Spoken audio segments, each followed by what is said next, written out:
All right, here we go. 3 streams in a row. Toby, where Hello, are you? everybody. Hello. Everyone can hear Ram Launch Toby, right? Day. Woo! It looks I like have been a little ill, so let's hope my voice holds up. I have some lozenges here, so maybe I'll prep a lozenge. God loves a lozenge. Finishing Ram nearly killed us both. Yeah, I've been living like an animal this last week, and that's not even entirely Silk Song's fault. Shit's been crazy. Making a game's hard, but we did it. I'm very happy. Congrats, man. We did it. Yeah.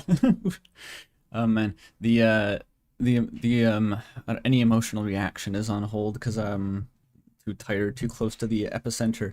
Yeah, it But was a lot of build up until today, and then I basically was just I woke up and I was like, well, now I'm existing for the day, just refreshing the same 5 pages over and over and over and over again. yeah, nothing specifically happens when you launch a game. It's kind of like it's launched, and then you're like, okay, I guess I'll wait to hear back. Something. We also had the benefit of the amount of testing that we did, and the thank you to everyone for doing the beta testing because it made it so there was no massive game-breaking issues on day one, which is, I mean, really what it should be for most games. But Yes, tons of testing. There yeah, still are, I think, problems with the game. We'll be patching those up as we go, of course. yeah, But it kind of got to a point leading up to launch, right, where you're like, anything we try to fix now is going to break something else more, and we won't have any time to patch that again. So just leave it. Just leave it. It's good enough. It'll do. Oh, okay, 915 from Cherry Pidge. Thank you so much, Pidge. Congratulations on RAM, says Pidge. Thank you so thanks, much. Pidge. I saw your I two think we'll give dollars. away. Oh, sorry, go ahead. Oh, you had $2 that you threw out the video too, just for mentioning Azzy Pants. So that was on Toby actually. Toby added that edited. Yeah, I edited quite a big chunk of the devlog, which was The really fun to do months yeah, ago. like back in June while I was working on the Deltarune video, Toby edited the Tachi, the Thistle, and the first half of the Epitaph segments. So that's all Toby's editing. Yeah, I try and match the style, but Rip the Silk Song joke. The Silk Song joke got funnier because they announced Silk Song. I got to bust out the Dark Souls 1 Ancient Dragon theme. yeah, that was classic. I think we need some background music. Hang on. I think Yeah. if I boot up, is it going to throw me into the intro now? Or no, I'm on a. Oh no, you have a save file. It'll just be the main menu, which apparently we have a remastered version of that I didn't realize that Nahu made, and I didn't put in the game, so that'll get added in the patch. Exclusive soundtrack content. Buy the Ram soundtrack on Steam. And actually buy it on Bandcamp. It's probably better if you buy it on Bandcamp, but don't tell Gabe Newell I said that. I think Gabe would probably be like, hell yeah, dude. Gabe doesn't. Gabe can't hear me. There's too much money between me and him. There's a big pile of cash. Oh yeah, we got 69 check something or others from Tamkish. Thank you. You decided 2 minutes ago that I'm gonna go to sleep. European discrimination. Add it again. Okay, this is an early stream for me at this point, so sorry. Jules, shout out the new Epitaph and Thistle love emotes. Those are amazing. Thank Oh you yeah, for they're really finishing good. that off. Yeah, They're Jules so draws cute. the server emotes. Crushed it. Okay, I need to turn on this volume. It's too loud. I have the stream muted because otherwise I'll get my ears Oh, true. bleeding. It's probably for the best. Okay, maybe a Yeah. little bit quieter. There we go. That should be good. Okay. So we got 100 people in here. Nice. Welcome everyone. Nice. I'm that's- assuming most of you played RAM. If you haven't, I think we're gonna give away a couple of keys today as a little thank you. So if exciting. anyone, anyone wants to just keep an eye on, have your Steam open to be able to put a key in there. I might throw some in chat. Give away a few, and yeah, if you've bought the game and you like it, please review it because that helps us a lot. We Because love- then people who come on the stream page or Steam page will be like, "Hey, awesome! Yeah, pin a link to the game. That's a good idea." Oh, in the chat? Right, there's one in the description. I should add one. I might still have it copy-pasted, actually. No, that was the... Putting Martin the devlog. Well, thanks for making art of the game. So cool. Oh yeah, that was like a... I was just trying to think of ideas to make the credits a little bit interesting, and I was like, we have a shit ton of fan art lying around. Let's just bust all that out. Because it's real cool. Okay, I'm struggling to find a link to the Steam page. Hang on. I know there's some Oh yeah, lying we have the German translation, which is amazing. Yeah, we did a whole fan translation into German. That's pretty crazy. Yeah, shout out to Neville. That's just insane work, like really insane. They just bashed that out in like a month or two. It was kind of nuts. That's a 50,000 word script. It's no joke. Okay, there's your link. I'll pin it.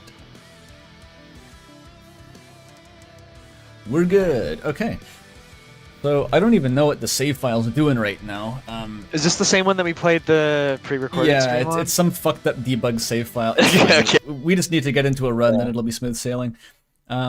Also, before we start, want to shout out that if you have bought the game and have done everything else, but you literally can't help yourself, we've made it. We should explain what the supporter pack is. Oh yeah. The supporter pack. We play.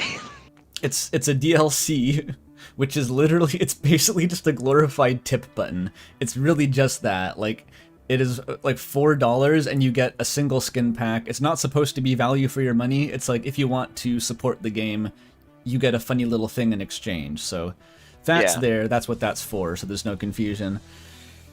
And the joke there for anyone who hasn't been around since the early days of RAM is that we used to have difficulty modifiers, and the acronym that spelt them all out was cache. And we had the cache run, which was basically the no swap run, which was really, really not fun. And a few crazy people did it. Yeah, it was like the least fun way to play the game. Yeah. And the joke was that, you know, at some point someone was complaining that the skins were too hard because you had to do cash to get them. And I was telling Andrew, like, we should just put a thing where you can give us actual cash to buy the skins, and then people will stop complaining. And that brick joke was sailing through the air for like 2 years and has finally landed. 2 years later, I was like, you know what? We should actually do this. This is hilarious. Yeah. Pidge is asking if Steam takes the same cut as YouTube. I think it is. I think it's 30%. 30%. Yeah, it's 30%. Oof. That's the way it be. Gabe Newell's over there behind his pile of money. Shout out to Gabe Newell. Yeah. All right, let's do something. But they give us, you know, international distribution, which is great. We love that for us. And also, there's the snow swap run was, it used to be there was a thing where it would like have your local juice, no global juice. You had one swap, so you could just swap into the boss. Yeah. We tried even to like balance around that. We're like, oh, it'd be so cool if you have to carry your put on the swap. cash skins. Put on the cash skins. Oh yeah, let's go. I think I have the DLC for some reason. I hope I do. You should. You should. It's the dev auto grant gives you the license to everything. Right. Yeah, I'll put on the cash. Oh yeah. Well, you know what's funny is I was making the cash or like the supporter pack skins, and I was like, should they be gold? Should they be diamond? Like, what should they be? Should they be like evil red golem themed? And then I was looking at the new Tim sprite that Gecko made, and it had the cash tie, and I'm like, oh, we have to do the cash skins. I didn't even know we had a cash tie. That's awesome. You got to talk to Tim. You should be a steel toe next time you come back to the hub. All right. Cheers to anyone who supports us with the supporter pack. Appreciate you. Cheers indeed. You making games is hard, and you really don't make any money, so you know, buy us a coffee. You're not guaranteed to make any money, certainly. Yeah, look at the cool particle effects. We had the technology all along. Toby drew that particle effect himself. That was beautiful. I want to go fishing first. Fuck the main gameplay loop. That new fish you added is insane, by the way. Like, the credit sequence of the devlog was just me trying to catch that fish for the first time. That's what you're seeing. And, like, it's only worth... That thing should be worth, like, 12 points. We should patch that. What's funny about it is I literally was like, I forget how to add the fish difficulty, so I just went and copied a bunch of the other ones and then, like smuggled them around, like, smudged it. And I was like, this looks like it'll be hard. No, the punching, that's really fun. I think it actually turned out well, but, like, it's just so tanky. It needs to, like, double points or something for catching it. It's kind of crazy. There it is. All right, this is the hardest fish in the game. Let's see if I can do it. Good luck. It's got like 8 attacks, right? I don't know. I can do this part pretty automatically, but it's just such an endurance fight. 5. Like fighting that one Hollow Knight boss 6, I was doing yesterday. 7. And this part, you get like 2 seconds in the mini game to somehow get its level higher. You know what's funny is I really didn't playtest it at all. No, it turned out actually quite like it's a fun final challenge if you're good at the fishing. Yeah. That's what I tried to make it, but you know what they say about RAM, we didn't playtest anything. We got everyone else to playtest it for us. That is true. I will also say that it was funny this weekend. I was like, I should just play RAM. Like, I haven't just sat down and played the game in a while. Yeah, you DM'd me and you're like, hey dude, our game is fun. Like, Yeah. It's easy to forget when all you're doing is playing, 5 minutes here or there of just trying to test a specific thing, but you don't, and There we go. I've played the tutorial and the intro stuff a million times just because, you're making sure it works, but nice, huge catch. We have, look at Toby added manually, like every skin has bench press support now. The most inconsequential, most requested feature.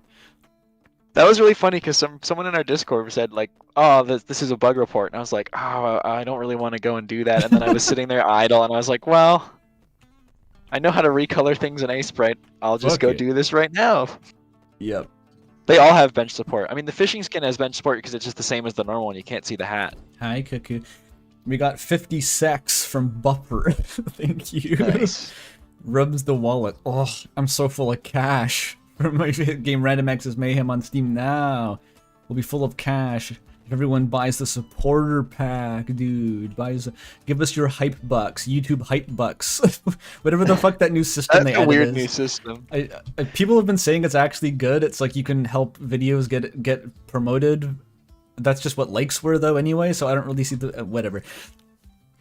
Oh, $10 from Tommy. Thank you, Tommy. Hit developer of Election Trucking the game. Been here since the July public playtest. Super awesome to see the game fully released. Huge congrats to you, Toby, and all the RAM devs. Thank you, Tommy. Thank you very much. And 1,000 check something or others again from Tamkish. Is this a supporter pack?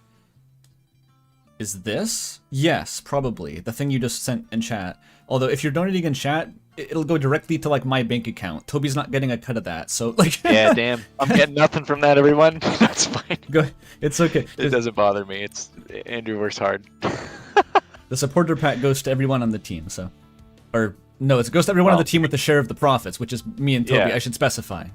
Which I will say, Nahu gets all the money from the soundtrack. Yes. So buy the soundtrack, and then we're gonna, we're trying to do right by everyone. We paid everyone for all their work, so we've literally made. I mean, this is I don't know.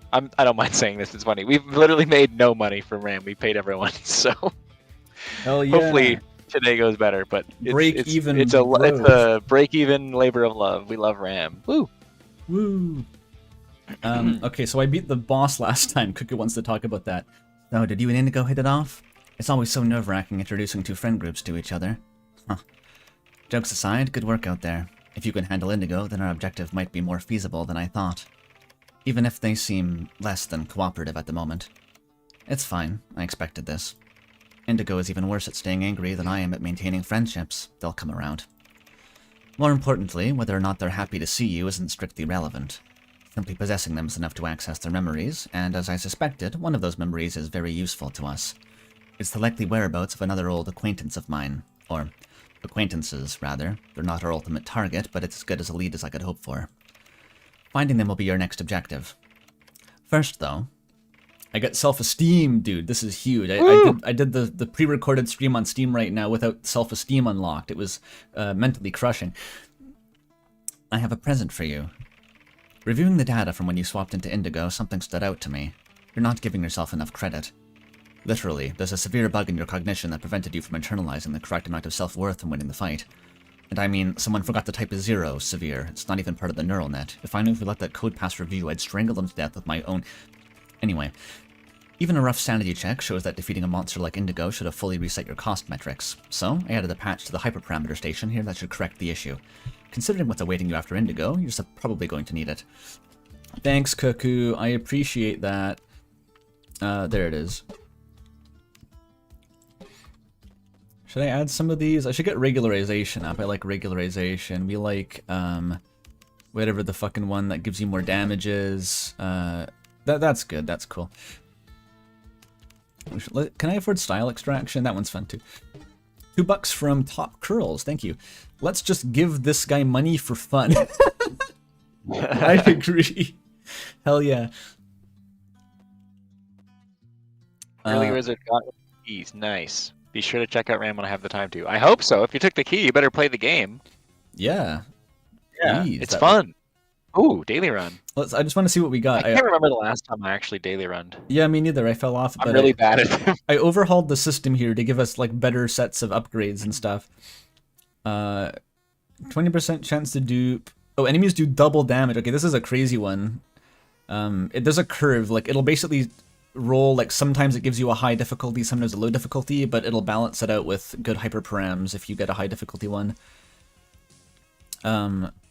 Actually, no, this is like really bad. Enemies just do double damage and there's not really much to counteract it. So this is just a brutally hard daily run. Great for launch day, Nice. perfect. We For love launch that. day, you love to see it. Has anyone done it? Check the leaderboard. You have to like, what's the requirement to unlock the daily run now? It's further into the game, right? It's probably You fine. have to get to stage 3. Okay, people aren't going to unlock that day one, it's fine. The joke in Indigo's name is the blue, the chess engine. Deep blue, yeah. It's like, you know, a deep shade of blue. Crazy, very creative. Love the start. That's still the cleanest clip I've ever gotten for this game, is like when Yeah. like the deadlift slingshot right across here against the white We've used it background. in every trailer ever. Platonic ideal of RAM gameplay. Okay. The router cache skin goes Ow. crazy, even though it's the same as the other green one, which is that the torrent one? Yeah, Torrent is green. I forget the name one. Torrent, the spectral steed. Yeah, does anyone have any questions? This is kind of a Q&A thing, I guess. I'll be reading chat while Andrew plays, so, you know, feel free to ask any questions. I want about to see what the RAM or the devlog or whatever. Glad that you enjoyed seeing your art, April V. That pixel art was awesome. bonk. How am I doing? I'm tired. I think we're both tired. We're I all think fucking tired. it was really a labor of love to get it done, and honestly, some of the craziest stuff happened in the last couple months. Was like the storyline we had planned, like, I don't know, a year and a half ago or something. We while ago. Andrew came over to my house and we got food, and I had like a huge poster board from when I was at university, and we literally drew out the entire plot of like, okay, what happens every run you get back, what is the motivations for the characters, and like what do they need and what do they want, and how does that motivate Yeah. themselves, which And- was really fun. I think that was a really good exercise. And then Andrew went and wrote the entire story, like all of the dialogue for the final boss and all that stuff, in like a week. Yeah, And basically like, no revisions, no edits. there was no time Just for that. wrote it cold, and it was in the game, and it's good. But it was crazy. Like, we did all that planning for the story, and then it just got backburnered for like a year and a half. Just like, okay, time to work on other stuff, and then we put it off until like, okay, you have 1 month to do all that stuff we talked about. And I was like, okay. Yeah, after the the Deltarune video, because we knew that when Deltarune came out, Andrew was going to take a month off to play it and make a video. That was kind of an agreement we had. That basically it was like every week once we were back from that needed to have something done to finish the game. So it was like story was all 1 week. The boss was, I think, final boss was 2 weeks, but I think it was basically mostly done in 1 week. Yeah, we didn't stick to those time frames really. Yeah. Um, We had an idea. We knew the final boss was going to be the final boss for a long time. That was always the plan. The question was just how it was going to manifest. I and had think- no idea if we could pull it off. Like, I thought we might just demo it and it would suck and you'd have to think of something else, but fortunately it worked. Yeah. So, anyways, yeah, the culmination of Ram's dev was kind of crazy, and I think I was really worried that we weren't gonna stick the landing, and I breathed a sigh of relief whenever all the testers were like, "Oh, this is sick, you guys cooked," because I think we didn't even know if it was good at that point because we were just moving so fast. Yeah, Ramdev, since like I did that last Deltarune video, was just kind of insane. Like, as Toby said, neither of us really knew if we'd be able to pull the game off, because like we had our release date and we're like, we need to get this out of the gate here. We can't just work on this forever, because as we said, we're Like, kind Ram of makes no struggling money. to make money off of this. Yeah. And so we're like, okay, it's time to like see what we can do, and like the game might end up sucking. We were worried that the game might, like, we just wouldn't be able to finish it properly. But I think We're like, oh, that 98%. we just barely got there. So, okay, there's been a few questions in chat. There was, do you have any ideas for how the characters sound? I mean, Thorn's Scottish. Yes, as I think revealed. everyone has their headcanon for Cuckoo. Yeah, I'm fully in support of just having headcanons. I have my own headcanons for how the characters sound, but I don't think that makes them canon, except for Thorn being Scottish, of course. And Indigo being a dapper, gentle bot. Well, they're kind of just written like that. Like, I always think that Puko sounds like Kale from Elden Ring, but that's not canon, of course. That's just how I think. who are your favorite personal bots to play as? I mean, Deadlift I think is everyone's favorite if you're good at the game. I also love Collider. Collider's so satisfying. All the speedrunners use the aphid the most, I think. Tachi's What's also funny very is when fun. you start playing, they're all really fun. They're Like, I all don't really think fun. there's a bad bot. Like even Epitaph, which I suck at and was really like uncomfortable with when we first made it. When you get to level 3 and you start juicing upgrades, it's just so fun and satisfying. Epitaph is low-key like one of the most fun, just raw combat loops. If you're doing it, it's super hard, but if you lock into like the paddle ball, it's fucking amazing. It's just like it's extremely hard, so sick. and people complain that it's hard, and they're like, I'm sorry. What's the? Oh, sorry. Go ahead. Keep going. I guess I should read the dialogue. Oh wow, that did not take a week. Wait, are you the same one? Please be the same one. Hi, Thorn. Hey, buddy, you're back. I saw you tussle with that big guy at the peak last time. I thought you were donezo, to be honest. But you pulled it off. What a fight. You're actually so much scarier than I previously imagined. No offense. But, you know, good job with that. I imagine you're off for a rematch, huh? Looks like they repaired the big fella pretty quick after he sort of disappeared into the ether. I was a bit surprised he didn't stick around to finish him off, but, you know, more power to you if you want to have mercy now and again. It'll leave more people around to fight, at least. I wonder how many people actually read Thorn's dialogue. I hope they do, because it's really good. The shop is designed to force you to at least look at it. What's the worst idea you guys spent time on that wasn't in the devlogs? Well, I think the intro cutscene was basically 2 weeks of fully wasted work, because oh yeah, we were talking about like, oh, what's the best way to start the game? Like, how should we do it? And we had this whole idea of this intro cutscene where you'd see a router delivering mail, and there'd be the factions were fighting and Steel Toe siphoning gas, and we just couldn't get it to work in a satisfying way. Yeah, we are not equipped to do cutscenes crazily with our with the skill set we have behind this game. We're just like we can do a little bit, but like an intro cinematic is like we can commission this for $10,000 from an animation studio, or we cannot have it. Those were kind of our choices. There's like a whole other like. There's a pine grove I made. I made like a whole different hub, not a whole different hub, but a big part of a hub where you'd see like a burning hub that a golem had destroyed, just to like set up how dangerous they were. But so yeah, that was a tough one. There's a lot of things that got cut. We can talk about cut content soon. Do you have any favorite flavor text for upgrades or skins consistently funny when playing? I mean, those are always the most fun to write. Normally those would be, I would write a first draft of them and then Andrew would revise or change them, which I think his were always much better than mine, but some of them stuck.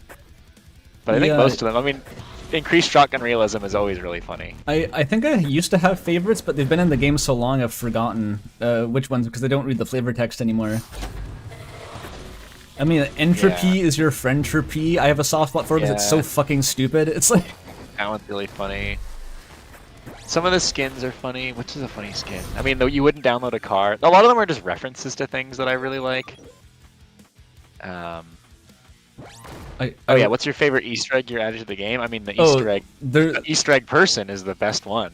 If you haven't found the Easter egg, there's one that no one's found yet. No one's found the new Easter egg yet. It's an idea have to that get it for the skin. So it's an idea that I had for like literally ever, and like it was just kind of like I'll do it one day.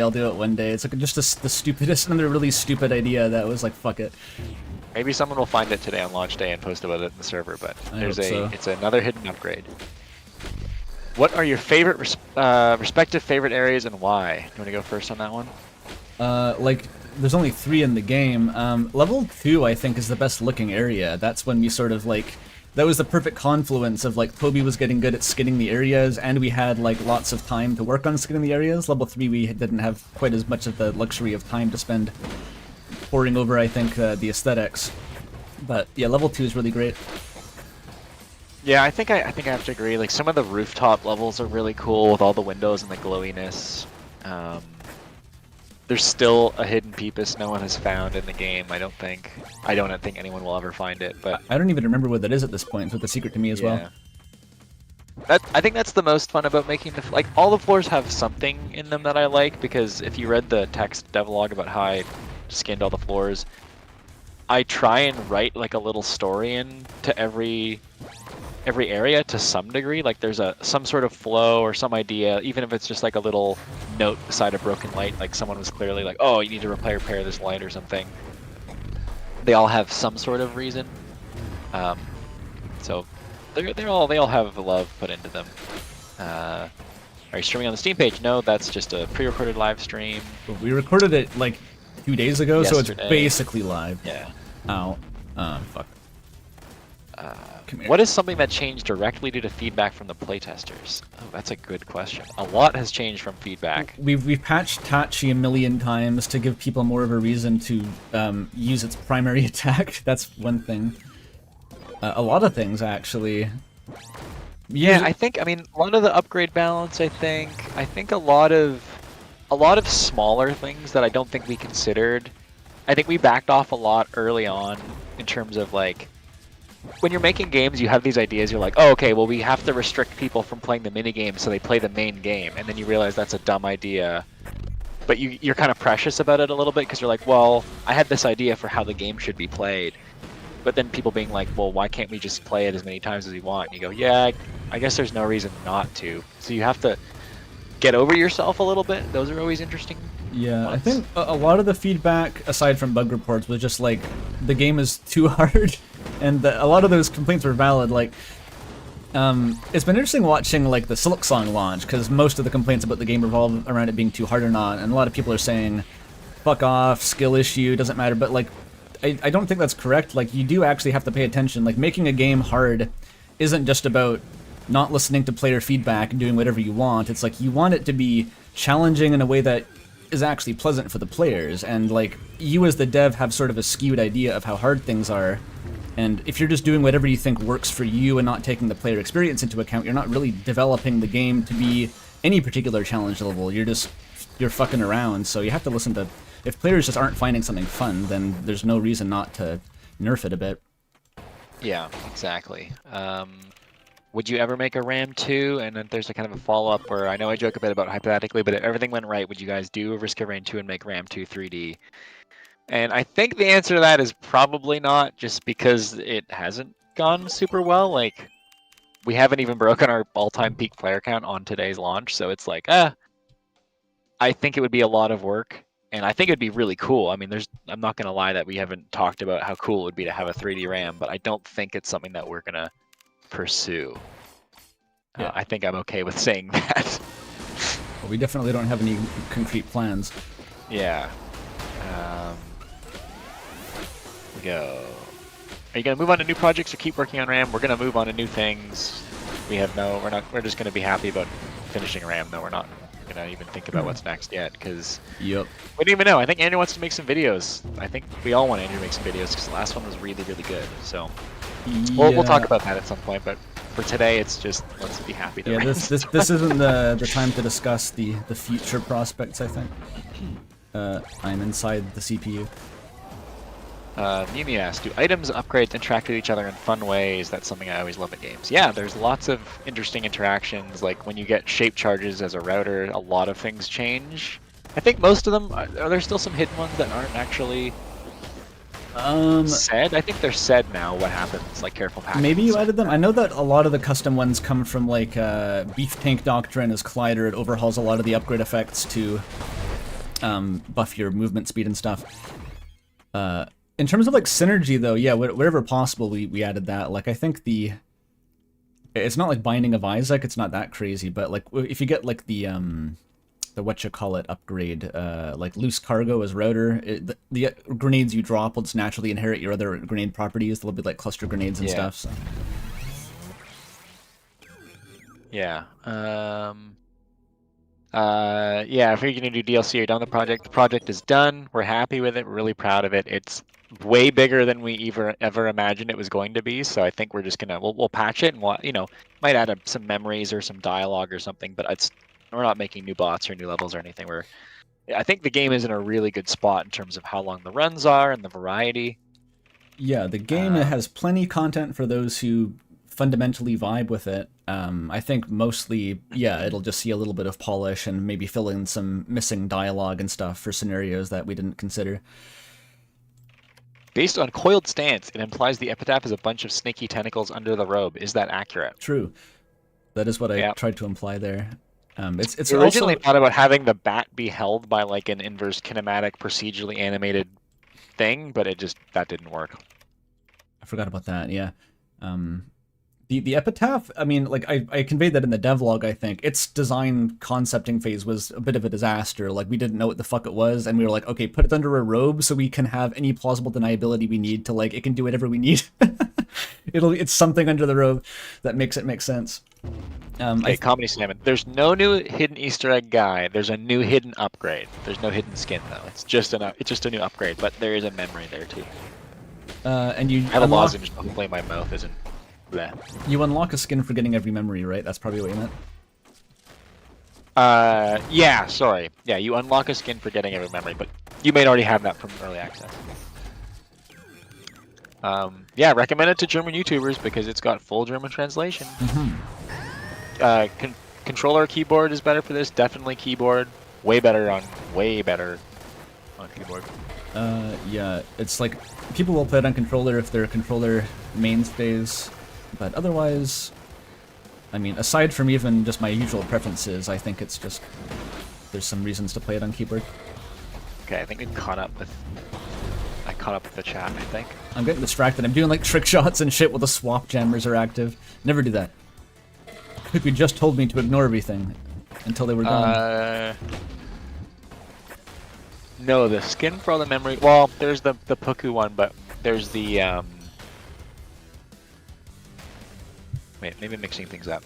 No, I'm talking. Yeah, so there's one for all the memories, but there's also one for finding all the hidden upgrades.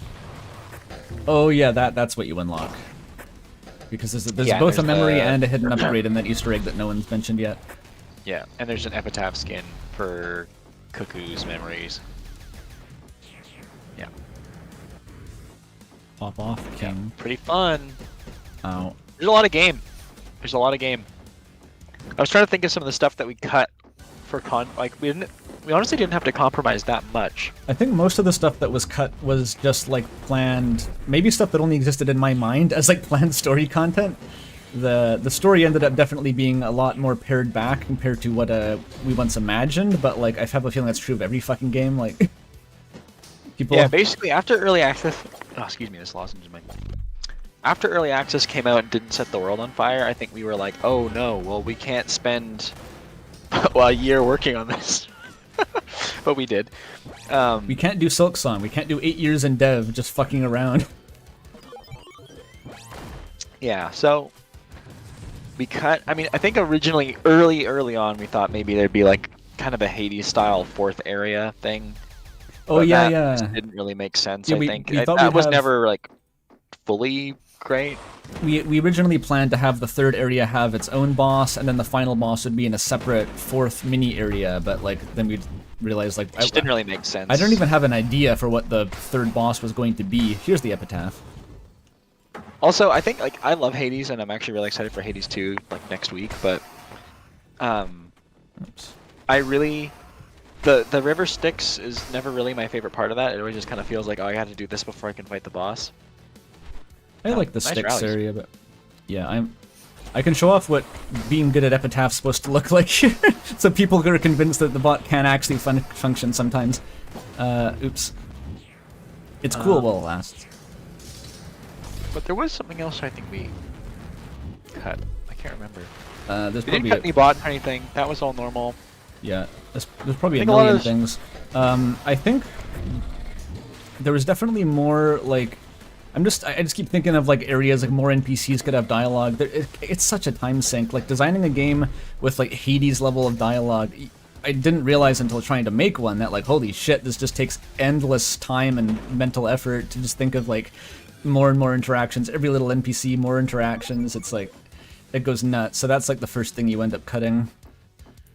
I mean, there's questions in the chat about our background and how we met each other, and I think that part of that story is that this is our first big game project that we ever did, and so Yeah. I think part of the end of that story is you just learn so much about how this stuff works. Like, I don't think if I was making RAM today, I don't think I would have put a story in the game. Like, I love the story. I think it's one of the best parts of the game, and I'm so happy that it's in the game. But knowing what I know now, like we probably could have done like 12 bots and 5 areas and no story. Yeah, Because like the story took so long. it's not just writing. So like long. most of the stuff, the development time that goes into the story is like creating like assets like dialogue sprites, a dialogue system, all of like the dialogue priority event queues, like the whole hub town. Like that's so complicated. That's probably like half of the dev time in the game just went to everything related to having a story.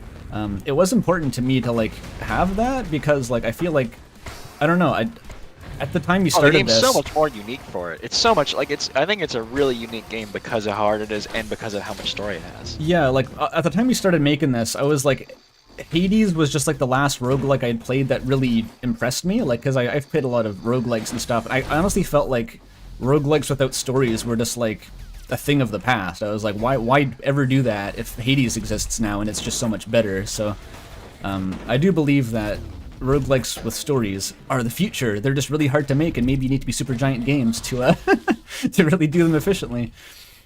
I mean, I think the Hades word count is like 500,000. 500,000. It's 10 crazy like times that. what RAM is. Yeah, RAM's 50,000, and that's a lot. It's It's like a insane. novella. And that's like, I think Hades, one of the main developers in Hades is just like the full-time writer for the game, so that's probably what it And they takes. have voice acting. Yeah, the fact that Hades is voice acted is psychotic. I don't know what the fuck how they did that. But Andrew and I got into game dev through being in university. Andrew did a computer science and a music program, hence the music Gaster Machine video, which I'm assuming a sequel will be coming up for that at some point. Eventually. And then we met in the game dev club, and we worked on a couple small projects together, and then we did a game jam for RAM, which is called Gollum, and we had fun on it. And we're like, oh, we could make this into a roguelike, and it had like distinct individual maps, and then we put a video out on the channel, and it got 300,000 views, and we're like, oh, we could make a full video game out of this. And Yeah. cut to, what, 3 or 4 years later now? That devlog taking off is basically the reason we spent so long on this. It was just like, well, that's just we gotta now. I will also say, for anyone who's watching and being like, oh, it sounds like the game didn't do crazy well, it changed our lives in the best possible way. At least personally, like, we get to be in the games industry. We know so many really amazing people. We got to win a crazy award. Like, it's unequivocally a success in my mind. It was awesome, and I would do it all again for sure. In terms of non-fiscal metrics, yes, certainly it did extraordinarily well. Yeah, we're very, very happy and very proud of it. I will continue to read questions. Did you have any ideas for bots outside of the main 8? We barely had ideas for the main 8. The epitaph was tough. Yeah, that was my last idea, the epitaph. I was like, okay, I might have ideas after that. So I'm glad we planned for 8, because I literally don't know what I would do to make a 9th one. It is hard to think of movesets that are actually distinct enough to implement as bots. Yeah. I mean, we learned so much along the way of what made them interesting, too. Like, I think a lot of it we kind of stumbled through, I think, and then came into a better understanding of what the game needed as we went, which was cool. And I think Andrew mentioned this in the new devlog, but the idea you like every area added like one fairly easy to understand bot and one more complicated one, I think was really kind of fun and interesting. Yeah, that kind of emerged just like from the Clyder and the Tachi, because I didn't realize when I was designing them. I'm not trying to design a hard-to-use bot, but then like immediately everyone was like, "How the fuck do you use the Tachi?" I was like, "Well, at least you can use the Clyder until you learn to use the Tachi." I suppose that's something.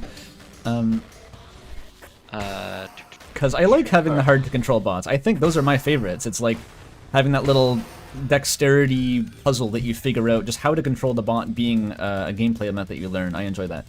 Oh yeah, that gives you so much satisfaction. People who play fighting games relate to that, right? That's what people talk about. Like, I love learning to do like a 5-input combo with my left hand just to use one attack. Like, that's so fun to me. And I don't relate to that, but some people seem to like it.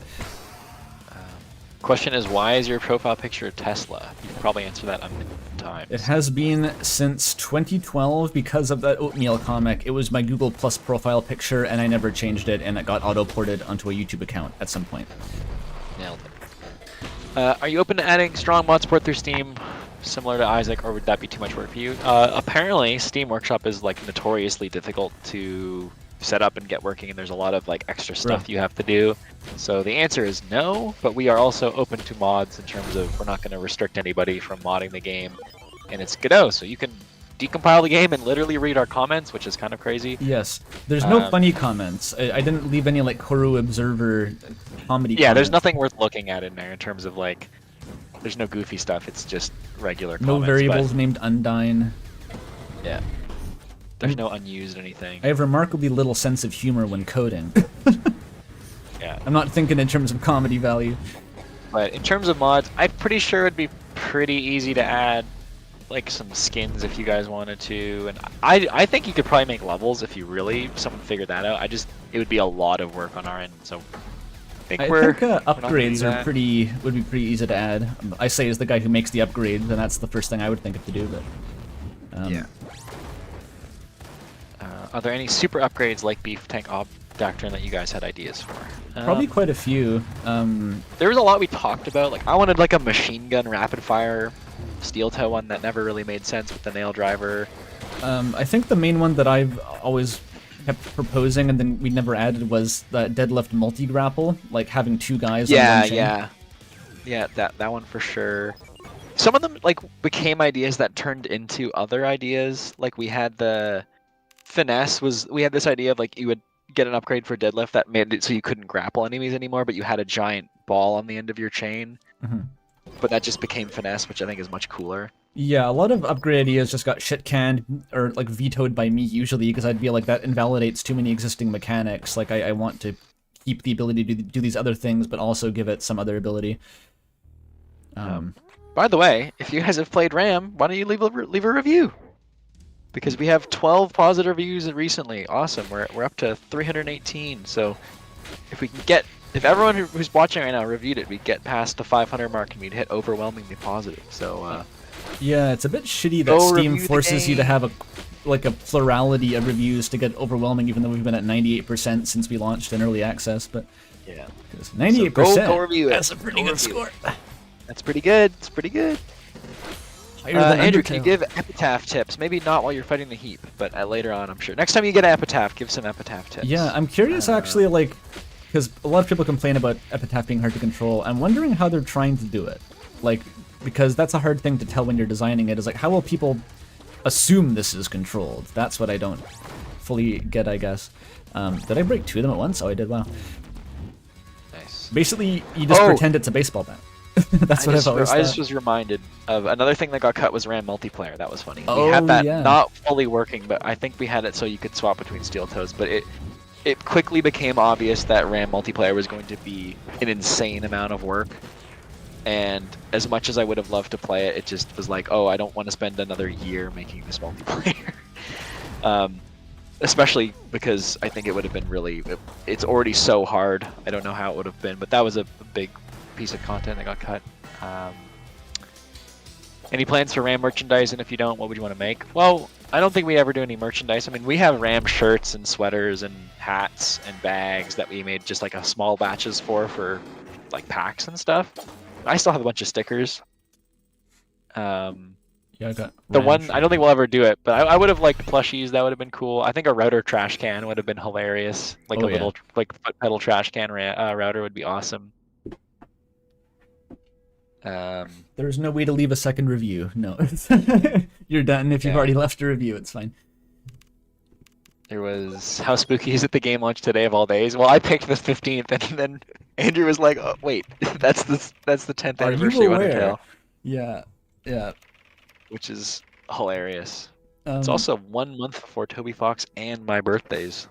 crazy. It also turned out to be the perfect day to launch because it's like between Silk Song and Hades, and also like there's no specific Undertale anniversary event today. It's postponed to next weekend, so it's like, hey. Does it help if I set another review if I already have one set during early access? I think you can update your review from early access to 1.0. You can like go and either edit it, or I don't know if re-reviewing it changes it, but you can like reviews from before the launch have a little early access review like button badge thing on them, so you can update that. Yeah. This guy is Vivek, by the way, apparently. I'm behind you I'm just on the stream. clicking through the heap dialogue here. I think we tried to read this live last time, and it turned into a bit of a debacle.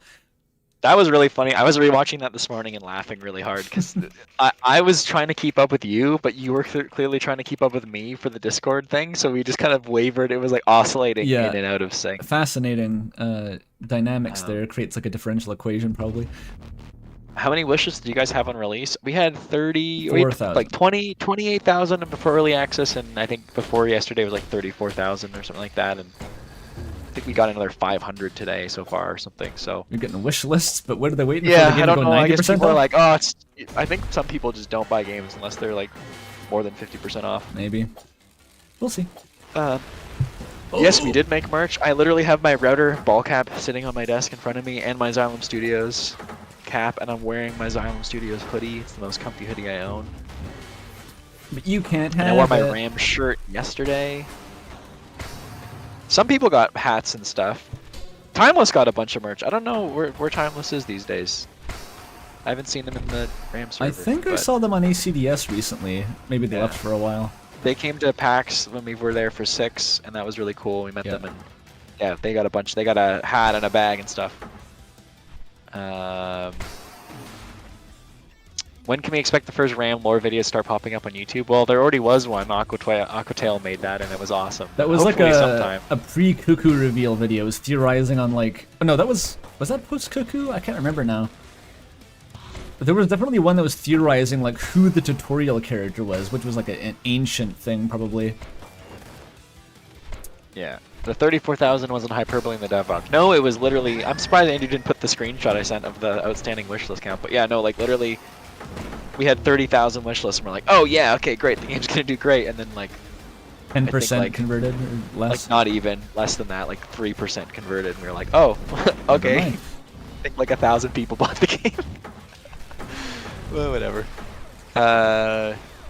So being sandwiched between Hades 2 and Silksong probably doesn't help. Well, that's the thing that's weird about indie games, is that there's literally not a good time to launch the game. There's Being always something sandwiched coming out. between Hades and Silksong was like the good scenario. Yeah, that was the best thing.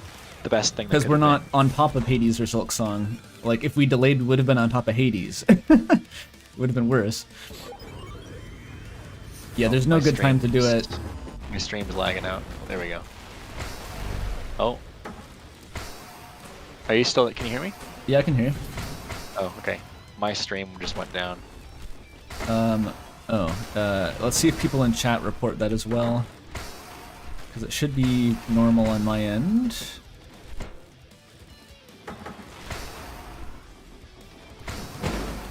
Okay, weird. I can't see the stream, but I guess I can still see chat, so... I'll pause for a second. Wait, I should be screen sharing to you probably. Can chat? Okay, chat can see it. I'll just screen share to you on Discord. Okay. I should have been doing Sorry, that already. everybody. I don't know what's going on.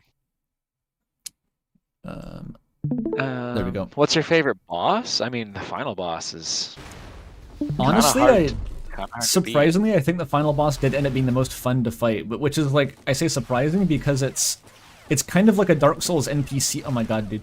It's like a Dark Souls NPC fight, which everyone usually hates, but it works really well in RAM. Andrew, do you take suggestions or requests for fanfics to read, specifically not on stream or anything, just in general? So this person wants to recommend you fanfic. Only if it's not. I only read like Azipants on stream. That's like I haven't done normal fanfic streams for literally years.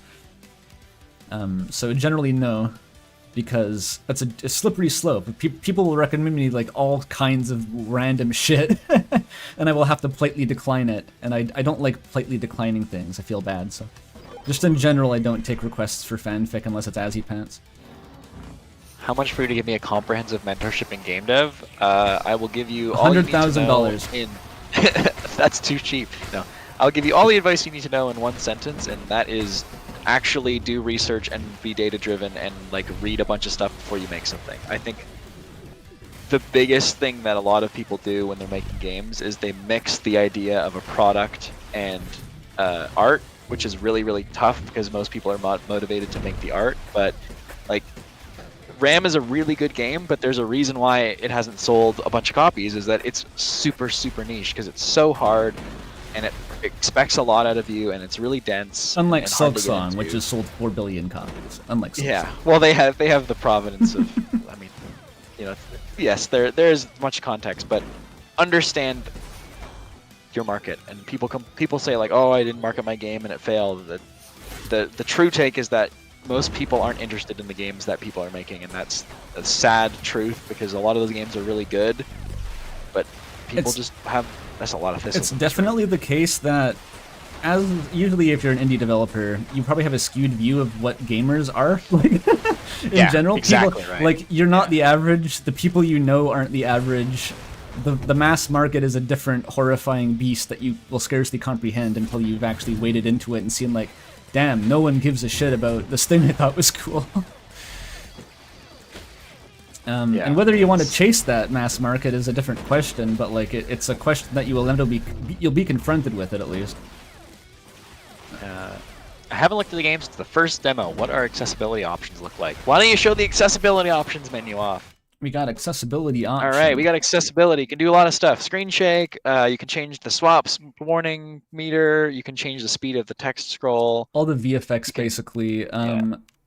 There's also infinite energy. I think I wish. I think assist mode could be better than just being like, oh, you can't die, but it's hard to do much more than that. We could chalk this up to a cut content. I think we talked about expanding this at some point, but it didn't end up having time. But the debug tools are more nuanced, but you have to go into like the practice mode to see what debug tools are available. Yeah. But we've definitely added a lot there, and a lot of stuff where like you don't have to click as much, although RAM's hard anyways. Anytime someone complains about a VFX, we just add a slider that turns it off. That's how it works.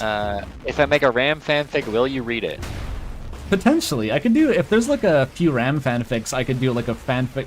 Or actually, let me reconsider that, because I've already made a statement about like, there was a fic by Courier New, who's like my personal favorite author guy, and I didn't read it because I thought it was weird to like personally comment on a fan work as a creator. So like, maybe not. I don't know.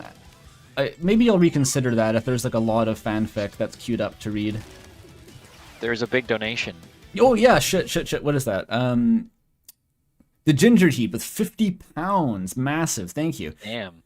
Already picked up the supporter pack, but just wanted to pop by and say that you've been playing RAM since the early access release, and that and in that time it's quickly become one of my favorite games to come back to. Congrats on the full game. Y'all should be proud. Thank you very much.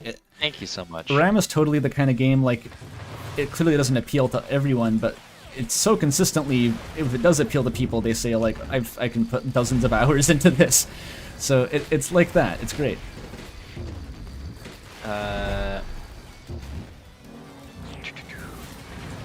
Oh, Sea Pickles, congrats guys. Thanks, Connor. Yeah. Appreciate it. Thanks for doing that playtest in early days. That was really awesome. Yep. We made it. We got to the end. We made it. This room is fucked up, by the way. And I think Nahu's going to do a live OST playthrough sometime this week, which would be sick. That would be sick.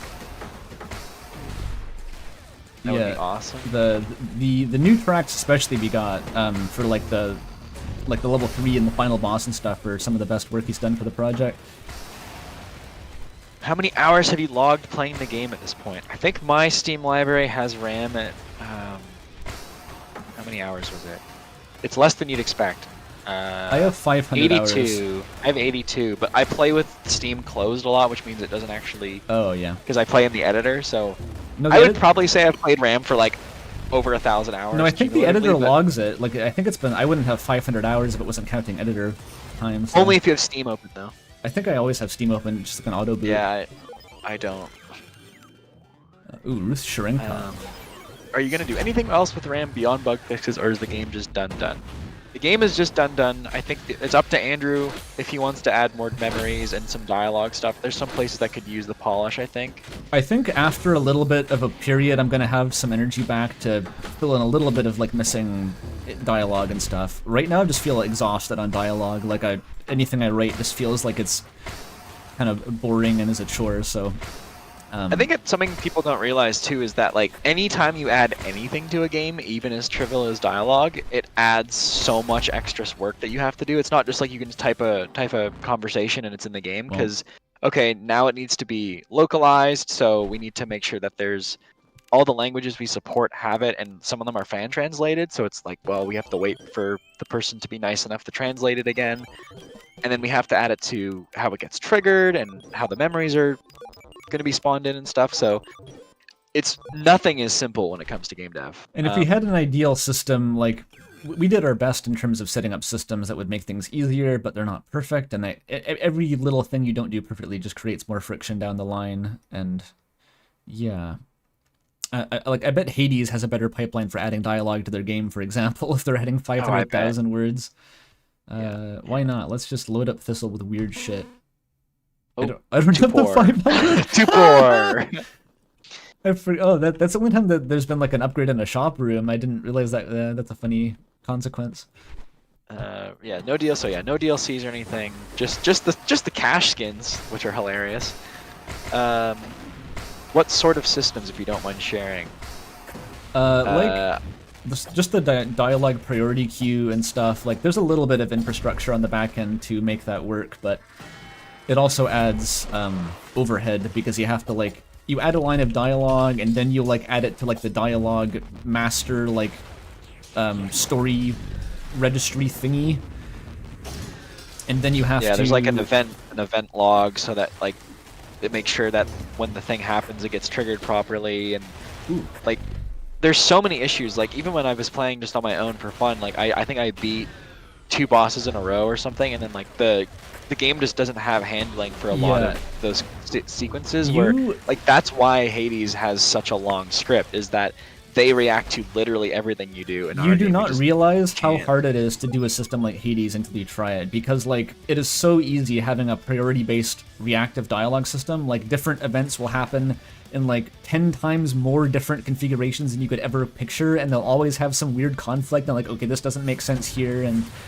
it would take another year of development to like perfect the Ram's story progression, probably. Like, it's insane. There's so many edge cases. Let me read through here. Now that you've made one, any general advice on making an action roguelike? If you want it to be easy, don't add a story. Yeah, don't add a story. I would say getting people into like don't make a game where you have to learn 4 characters at once to be able to play it. At risk of sounding bitter, don't make a game that is complex or difficult or different. Yeah, that is dangerous. I mean, I would say don't make an action roguelike. Okay, I have actually... Don't make an action roguelike?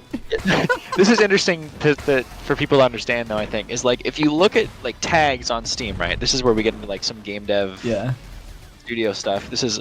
I think Andrew, at the very end of the devlog put in that I do all the business side. So I've gotten very comfortable and well-versed in a lot of this stuff. So you have tags on Steam, right? So our main tag is action roguelike. And if you look at the number of games that have success in terms of like financials in Steam, 10% of all action roguelites have above 250 reviews. So Ram's in the top 10% of all action roguelites on Steam, which is sick. It's amazing. And 250 reviews is, it's a little bit, but it's not that much. I mean, like, we've sold a few thousand copies of the game. But you look at games that are really successful, like ones that you actually made enough money to live on. They have 10K, 100K call that reviews. over 10,000 reviews. There are 57 games on Steam. That's less than 1% of all action roguelites have made enough money to basically survive on. And I bet you if you're into roguelikes, you can probably name every single one, because it's all the ones you think of. It's like Hades and Gungeon and Slay the Spire and like... Oh, I guess that's on action roguelike, but you know what I mean. That, like, those games... you can name them all and you don't really think about it. Whereas like sandbox games or crafting or building games, those have 3 to 4% over 10,000 reviews. So there are just literally more people on Steam that play other types of games, so your audience is just much, much larger. And that can be really difficult to understand. Like, I remember we had a game dev club meeting years ago, and we were talking about how EA was getting rid of the license for FIFA and they were doing EAFC, and someone's like, oh, who cares? Those aren't even real games. And that's the mentality a lot of people have, but you don't realize that like more people play FIFA and Madden and stuff like that than like every indie game you've ever played put together. Like Hades is a niche game for most people. They don't And to have us, to be it's real the games biggest until you're game. trying to sell yours. Until like, then Yes. you have to confront what most people think a game is. Yeah. So it's not. We're not saying don't make an action roguelike. It's just. I would say if you're trying to have a successful studio, choose a genre that more people will play. Which actually kind of goes hand in hand with the next question in the chat that was there, which is how did RAM change your lives in terms of finances? Well, I'm happy that I live with my parents. Yeah, it didn't. We broke didn't. even. We broke even. As we were before. That's Yeah. kind So of it's an interesting thing, right? Because like I said, it's literally in the top 10 of all action roguelikes. So it's an undeniable success. But making games just really is that hard, and you don't really understand that until you try. But yeah, it's pretty crazy. So yeah, it's not trying to discourage people. It's more just I've given talks at our local game dev club about this, and it's very much not the case that you shouldn't make games like that. It's just that you should understand the reality of what you're getting into. Because if you take RAM, for example, right, like it started as a student project because we were both in school, and it kind of grew into something it wasn't, I wouldn't say it wasn't supposed to be, but bigger than we ever expected it to be. And we spent, 4 odd years working on it. So even if we'd made, a good amount of money on it, you'd have to make a lot of money to pay yourself a living wage for 4 years of work. So the longer you spend on a game without knowing how successful it's going to be, you end up running into a lot of problems. I don't know. This is the honest Q&A. It's generally not recommended to make Owlboy, for example. Yeah. I should Exactly. stream Owlboy at some point. I want to be like the only Owlboy streamer in 2026. That would be funny. This is a totally non sequitur question, but have you played The Witness? I have. Okay, have you played The Looker? No. Okay, you should play The Looker on stream, dude. I played it the other night because I was looking for something to play that was just funny, and it is free on Steam, and it is like an hour long. It is the funniest thing if you played The Witness. You have to play it. And the stream, I bet, would love it. Cool. Yeah, let's It's do hilarious. the Looker stream. Looker, Fez, and Owlboy combined playthrough. It'll be avant-garde. Huge. We got 5 R-Bucks from Wim, thank you. Congrats on the release, you two, and everyone involved. And here's an extra review in the chat. RAM is awesome. You heard it here, Thanks, folks. man. First, folks. You heard it here first. Okay. Let's Kobe, what were you smoking? Making level 3 enemy encounters, the high HP Jared bots are so did it. evil. I didn't make those. Jared did. I only make them look cool. Yeah, Jared makes we literally have- all the encounters. Yeah, that was like one of those lucky things that just kind of came out of. I had a friend that I played a lot of Destiny with, and I was like, "Hey, we need someone to do level design. Do you want to do level design?" And he basically was like, "Yes," and made all the levels, and we didn't make any of the levels. Yeah, Jared is just like a he does one thing and he does it good and it just works. We love Jared. This is Killed a it. lovely dialogue portrait, Gecko. Yes, this is late game spoilers. Crazy reveal if you're watching the stream right now. There's a character named Ira. Crazy. Maybe I should read this dialogue. I never thought about an Ira voice. I'll just read it normally. I don't feel like coming up with something crazy. So, when have you finally found your way in here? Took longer than I expected. I suppose you'll be wanting to kill me now. Tempting offer, but unfortunately I'll have to decline. I've still got work to do. Attention all personnel. The Golem has breached R&D. We're out of options. I'm releasing a lab rat. Good luck! Wall socket reference. Yeah, the Irish Resistance Army. Is the heap mildly based off the same original Collider bot? That you mean the design? Not really. I think the heap was, as I said on like the pre-recorded stream, if you've watched that, the heap was inspired by that fucking boss from Link to the Past in the Thieves Town dungeon. And I was like, we just need a big pile of weird shit.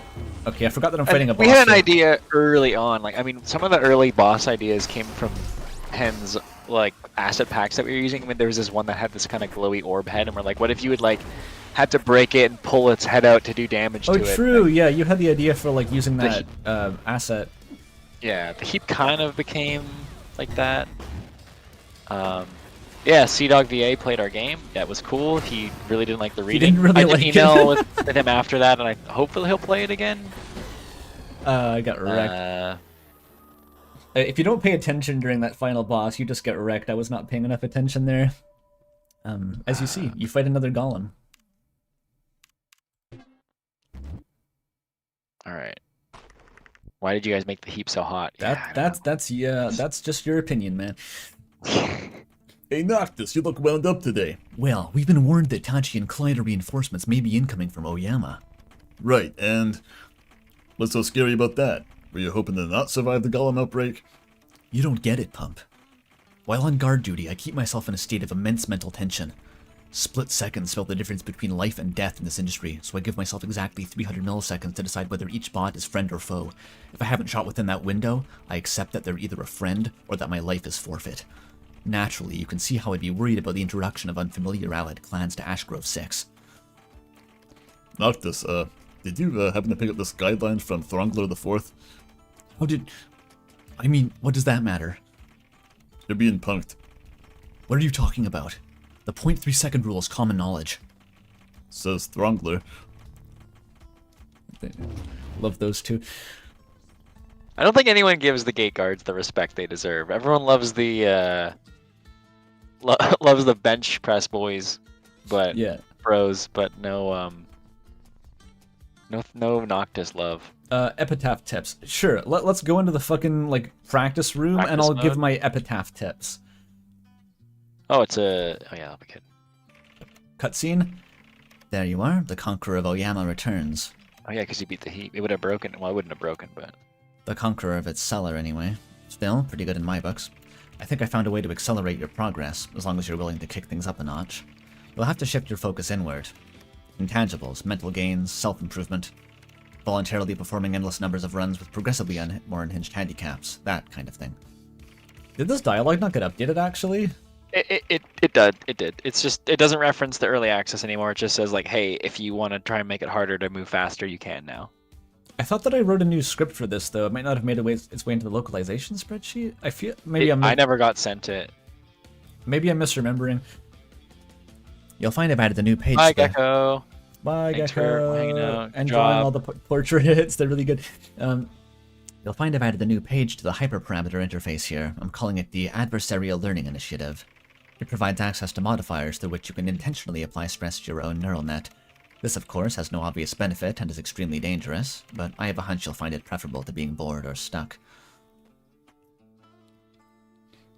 Okay, Me too. We'll add that to the list of maybe dialogue updates eventually one day. There's nothing in it that is, like, diegetically breaking. Which Yeah. is, I removed the stuff that was like, while we wait for whatever we're here to wait for. Yeah, it's fine. It's not broken. We got 98 new points. What do I buy? What do I buy? Ooh. Increased local juice capacity is always pretty good, but I'm you're only just, gonna get a little bit. I usually don't fuck with that, honestly. I added one that gives you duplicate upgrades. This one's funny. Let's get 10% duplicate upgrades. Nice. Okay, epitaph tips. Let's just go into practice mode. Yeah.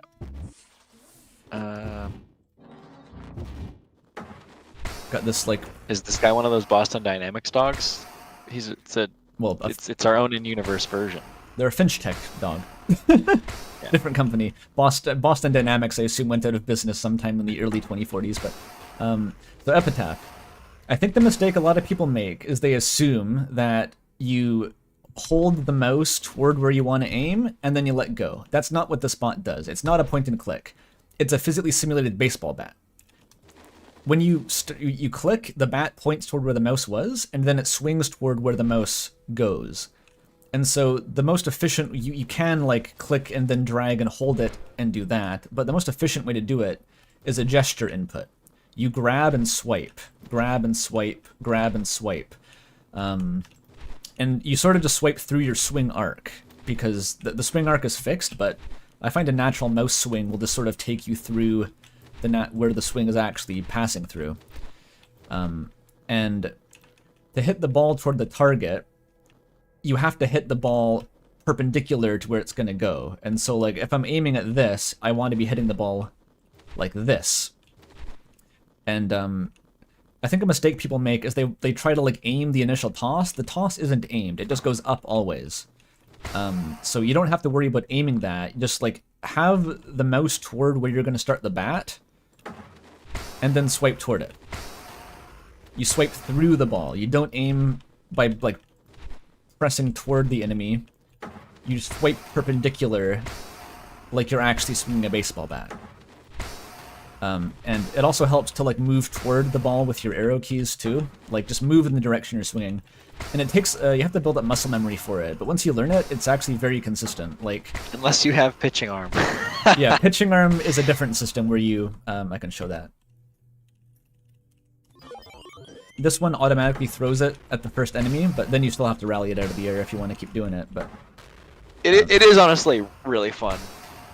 Like, once you get, I mean, it's like, I don't know, that's the weird thing about all the Rambots. Once you get it, you got it, and it's awesome, but like sometimes when you start, like, I remember the first, I don't know, month of using Epitaph, I was like, this feels terrible, we have to change this. It's muscle memory. I want to get rid of pitching arm. Maybe that'll work. Does that work? I think that works. Yes, okay. Nice. Debug tools. That's another game dev tip. Make debug tools, you will use them all the time. It's harder to aim vertically, but you can do it. Aiming down is really hard. There's 150 people watching. Nice. That's pretty good, Thanks, actually. everybody. Thanks for joining us. For 3 streams in a row. Yeah. I want to say, actually, it's just a funny anecdote. When I was getting that clip in the devlog of missing a bunch during that run as the Epitaph, I had homing turned off for that. I was trying to get, like, shitty gameplay. It took me until, like, fucking level 2. I think I started in level 2, but it took me several floors to, like, learn how to miss. Because once you learn the muscle memory so well that, like, even without homing, I just wasn't able to miss the targets. So it's like riding a bike. I'll say that, right? It's like riding a bike, for sure. It's like riding a bike. Anyway, those are Epitaph tips.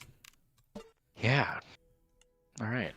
What sort of debug tools are the most helpful for you? I mean, definitely like infinite energy, peaceful mode where the bots can't kill you, clearing rooms, like opening the doors to the rooms, Yeah. skipping to levels or floors. That was really useful. The most important one I have in my console right now, like the go to level and go to floor commands are like by far the most useful. Also, this one, New Loop, which just resets the hub. I'm not going to do it because it'll give me a bunch more dialogue, but just to churn through all the dialogue that NPCs have in their queues, just having this reset button.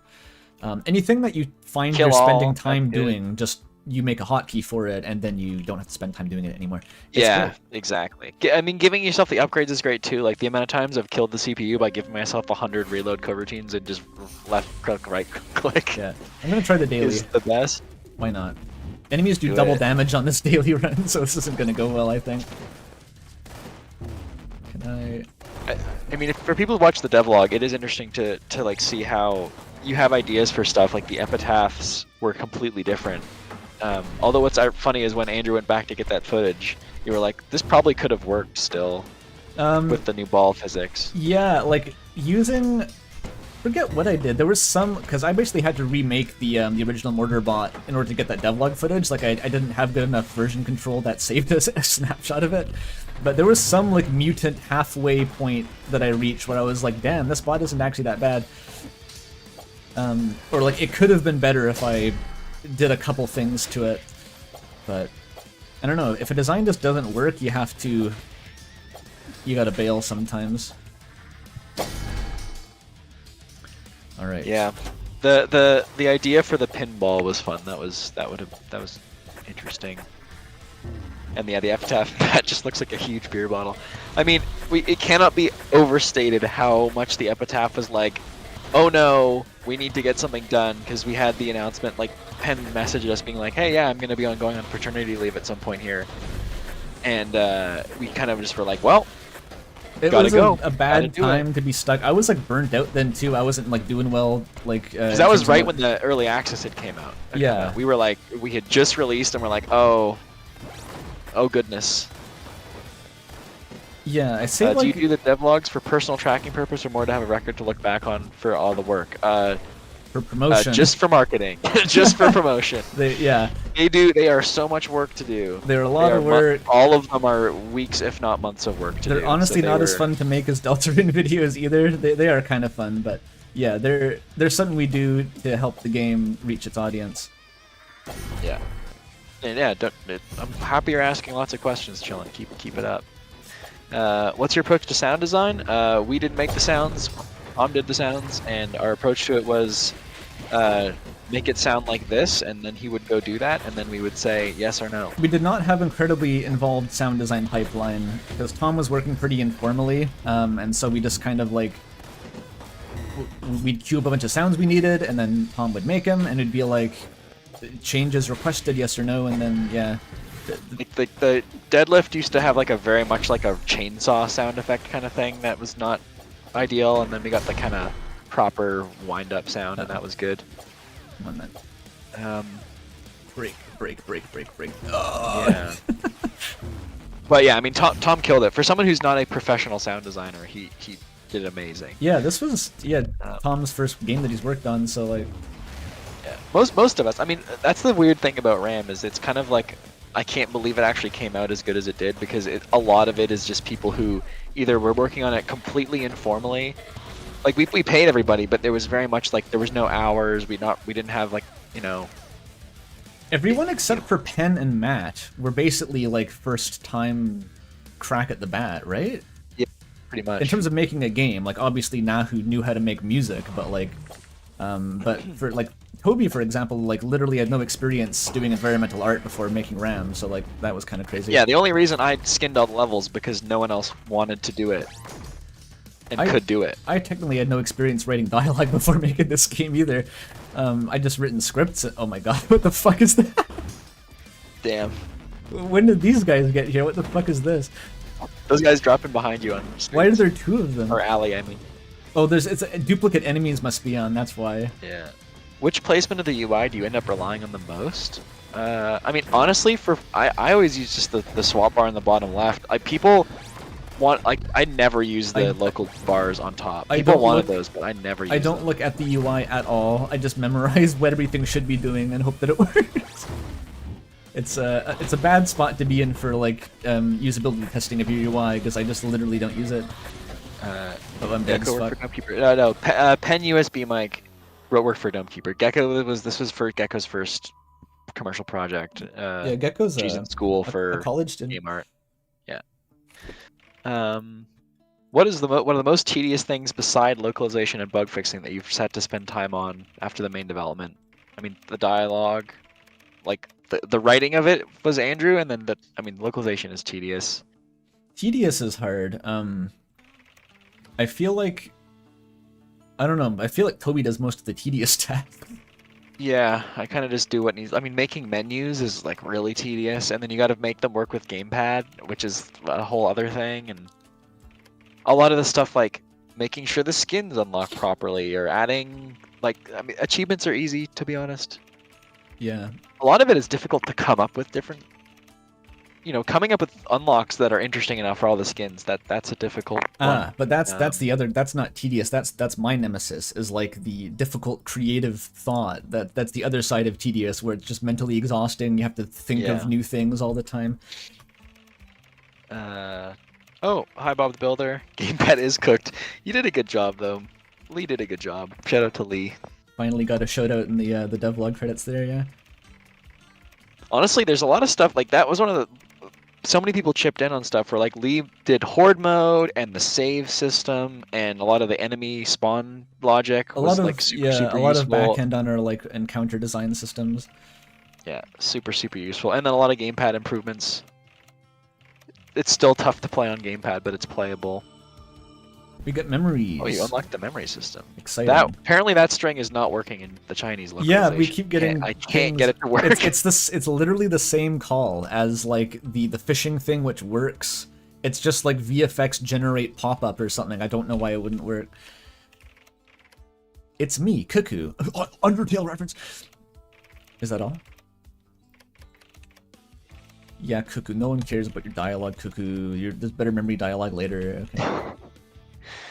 The monologue from Cuckoo before the ending sequence. I mean, we won't spoil it, but yeah, Andrew cooked. It was fun doing the localization because that was me reading it all for the first time and being like, damn, this hits. Like, I can't believe. I mean, how how many edits did you do when you were writing it? Did you go back through, or was it all just one shot? Basically none. Like that was the point where That's like crazy to me. all that writing was just either I was making no progress and sitting with my head in my hands, or I was just like in a frenzy going like, yeah, okay, it's working, fuck, it's working, don't touch it, like.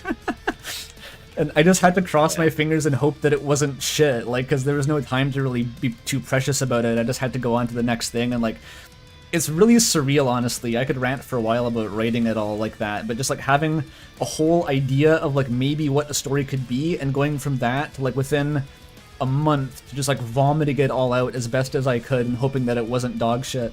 Very strange. Yeah, I genuinely can't believe that was pulled off as well as it was. I mean, I think that speaks to your skill as a writer.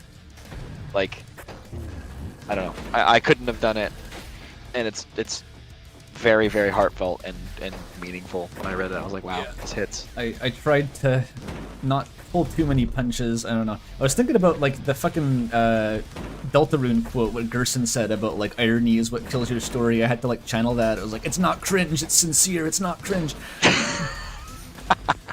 Because like when push comes to shove, you have to stop being like the characters have to have actual emotions and motivations. They can't all just be like sardonic comments, and it's like that. It felt weird to transition to that after so long of just like writing quips. But well, I think that was one of the benefits of when we did do the plotting story, because I mean, I don't know if people know this or not, but I actually went to film school and I have like an education in film and production and stuff like that, which a lot of that was helpful for RAM, and a lot of that was learning about characters and storytelling and motivation. And so I think I helped bring a lens of like how to think about a lot of that stuff, because we talked about, I mean, a lot of the early Cuckoo ideas were coming down to like what was happening in the story, but not what they actually, it was like, what do they want and what do they need, and why are those different, and how does that manifest in the actual story. And I think that ended up being an emotional core that works pretty well. It did, because keep in mind, like, I'm not an experienced character writer. Like, this is my first time trying to write a story of any real kind, and so like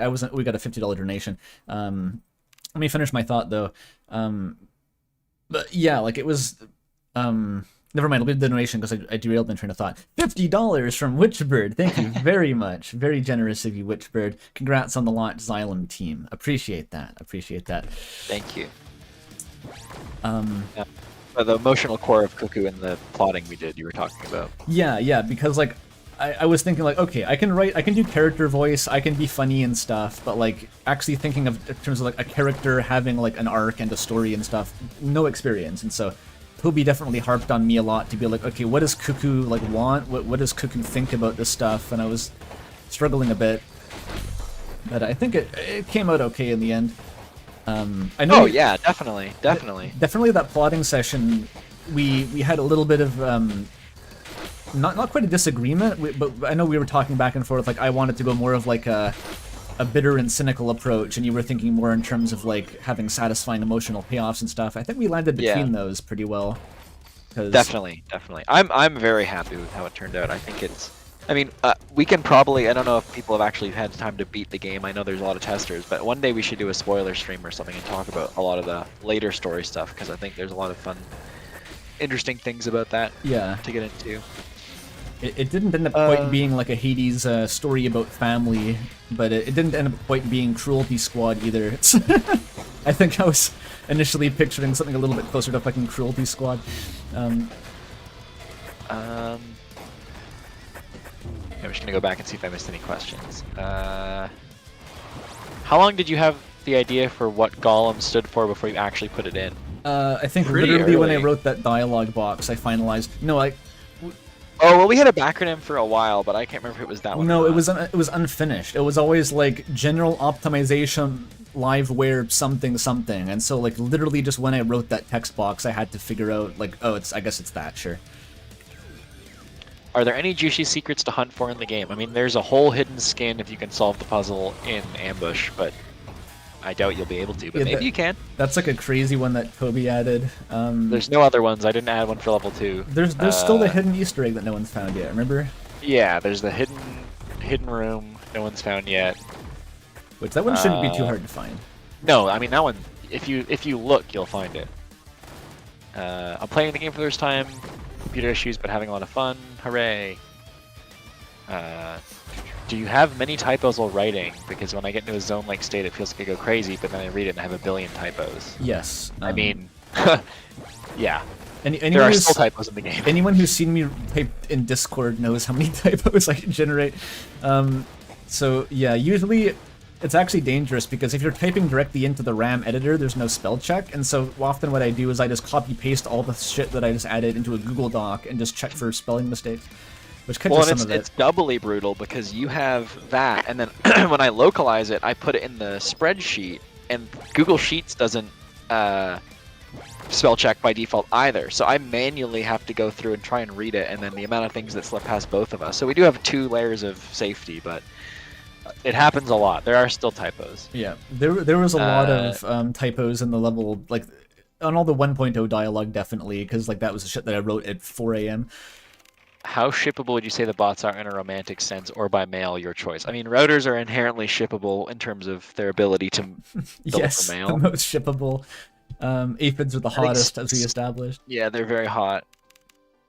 Steel lift. There was a whole conversation on my Discord the other day about the danger of creators getting too deep into their own shipping conversations, which I agree. I think that creators should take a back seat from that, but I think, honestly, I can't even lie. I wrote some dialogue between like Puko and Saul, I think, and people immediately were like, damn, that's gay, and I was like, yeah, okay, and I think I leaned into that slightly in the ending, I can't even lie, but... $2 from MD. Would you demo at MagFest in January? Thank you. I'm gonna guess the answer is no. Toby, is the answer no? When and where is MagFest? And yeah, probably not. I forget what MagFest is. Oh, I gotta read Thorn's We didn't do PAX this year or anything. We didn't do any. We got into South by Southwest Sydney, and I thought about maybe going to Australia, but I was like, it's too far. Yeah. Exhibiting is a lot of work. It's a lot of work. It's exhausting. It's mostly for fun. It's mostly just you do it because it's enjoyable, and Yeah. But it costs money and it's exhausting and it takes a lot of time. So. BTW, be honest. Did you use AI for coding or writing? Not judging if you did. The end product is still fire. Thanks for keeping up with the questions. I never used coding or AI for anything other than when Codex first came out on ChatGPT. I was like, how good is this? So I wrote code that I wanted to write, and then I asked it to do the thing that I did, and I compared them. But my code was what ended up in the game. So there was no actual AI code there. I'm pretty sure Andrew just has never even used AI. I've never opened ChatGPT. Yeah. I think when it first came out, I was like, I'm curious. Then it was asked me to make an account, and I was like, I'm no longer curious, and I've literally never looked at it since then. Yeah. So yeah, there's no AI to content in the game at all. Yeah. Hooray! We are firm believers in having artists make their work and pay them properly for it. Yeah, that shit kind of gross, low key, but yeah, exactly. I mean, it's very interesting, and it's going to become more and more normalized, which I think is its own whole problem. And I think there's a lot of issues with it. So I think we're just better off. It is all human. It is very funny to say no AI in a game that's literally about like every character's an AI. I almost make a lot of fun about it. We didn't actually do it. I had in the back of my mind it'd be funny to have like one of those things come up at the start that was like all things are fictional in this game type thing, but it said like what did I have in mind? It was like the AIs in this game do not represent the real life AIs. The real ones are more boring and scarier or something. But anyway, we didn't do that. Thorn's talking about the heap here. The CPU. This is lore. Most of the really giant bots went away the dodo in the first few decades post-patch. See, turns out being a big and strong doesn't count for much if you can't enter a settlement without bulldozing people's houses. And you guzzle half the energy of an Apollo launch every day just to stay awake. And you don't have thumbs. Not a lot of career prospects there outside of mercenary work, you know. And even then, fat chance there's anything left of the one factory in Siberia, wherever that built you all in the first place. Kinda sad. But, you know, so is my whole existence. So, tough luck, basically. Still, I wonder how they got up there. There you go. Deep CPU lore. Deep. The deep lore. Deep blue. Okay. Let me go back up and see. Hidden room in level 3? No, it's in level 2. I have the stream open on 2 different devices that help with visibility. I don't think that Probably, does. I don't fucking know. I don't know. What is MagFest again? I'm gonna look this up. I've feel heard like of I know what it. that It's is. a thing, game festival. Someone asked earlier about GDQ, and if someone wants to play it on GDQ, that would be sick. I think Mag that's Fest. probably a whole fucking process to get into that. Yeah, I would say I don't think we want to do any more exhibiting. It's a lot of work. And also, like, this is the cynical side of it. Like, it doesn't really impact the game in terms of its success. It's literally just for fun. That's not cynical. Yeah, that users know that. Like, having fun is Yeah. part of the job. If you're doing indie dev, if you don't want to have fun doing indie dev, then don't fucking do it. But like, Yeah. But it's not gonna, something you do to like make your game pop off. You don't go to a festival for marketing. That's just not. You do it to make connections, but it's not for marketing. Exactly. Okay, keep reading. Is the hidden room by chance the one in level 3 with the steel toe ambush? No, it's in level 2. Grayscale Mail. Congrats on the launch, my dudes. Once I get my schedule under control, I'll try and stream a fresh run sooner rather than later. Oh yeah. Thank you. It's always fun watching you stream. Thank you very much for playing. Bryce Edwards, congrats. Thanks, Bryce. See you at our little launch party. We're gonna have a little get together. A little one. A little one, very small, very few people. It's just basically family and friends. You're not invited, is what Patch Toby's saying. name, yeah, no one can come.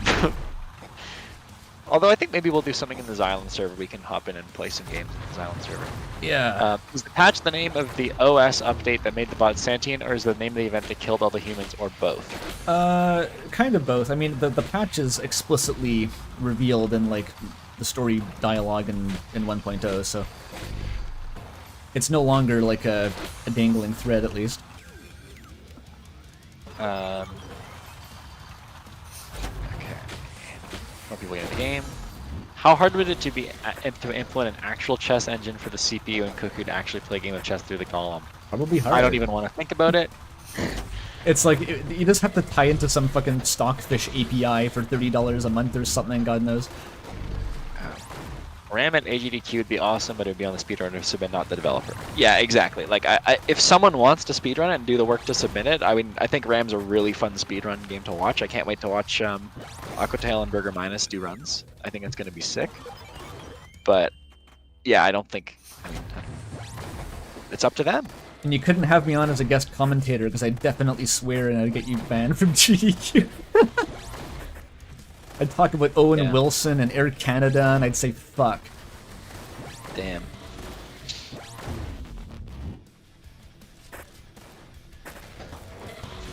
Thank you, Axe Burning Fire, for the congrats. Yeah. 100, still pretty steady. How many people are playing the game right now? Oh, we broke our all-time peak! Yay! Hey, all right. 94 momentum. players right now. We all-time peak 10 seconds ago. We're getting some momentum here. Huge. I'm gonna screenshot that and put it in the channel server. Hooray! We beat. I was really worried we weren't gonna beat it. That's an achievement. That's awesome. More people are playing RAM right now than ever before. Amazing. Tell your friends. Give it a review. Leave it a review. They're calling it the please. Silk Song Killer. I've actually haven't played, so I haven't even beaten Hollow Knight. I need to beat it. Damn. It's, I mean, I'm gonna go back to streaming Silk Song pretty soon this week, so I don't need to talk about Silk Song now. It's fine. I want to play it. The times I've tuned into your stream, it looks really fun. I mean, I like, for the record, I like Hollow Knight. I had one of those things happen with that game where I played it and I got really far, and then I took like 2 weeks away from it because I had exams or something, and when I got back, I was bad, and you never need to take a break. Yeah. I gotta read the fucking dialogue, dude. Well, what's the hold up? Here I am, inhibitor fully disabled for your convenience. Just swap on in. What a lovely, pleasant gentleman. Oh, the fucking inhibitor hitbox blocks it. Ouch. Oof. Okay, fine. Nice. A lot of people who would probably be playing are actually just watching the stream. Yeah, true. But, you know, hell yeah. As long as they're playing. As long as you're gonna play it, you know, tell your friends, play the game, buy the supporter pack. Oh ho, what a pleasant surprise. My dear friend Ira and our rabid pawn both come for a visit, without having assaulted me first. Now isn't this so much nicer? We can continue our game in peace. You can avail yourself of my transmission hardware should you need it. and you now have my undivided attention to explain just what it is you are doing here. Well, go on, play whatever message you were sent with. I'm all ears. Bootleg Stanley Parable narrator.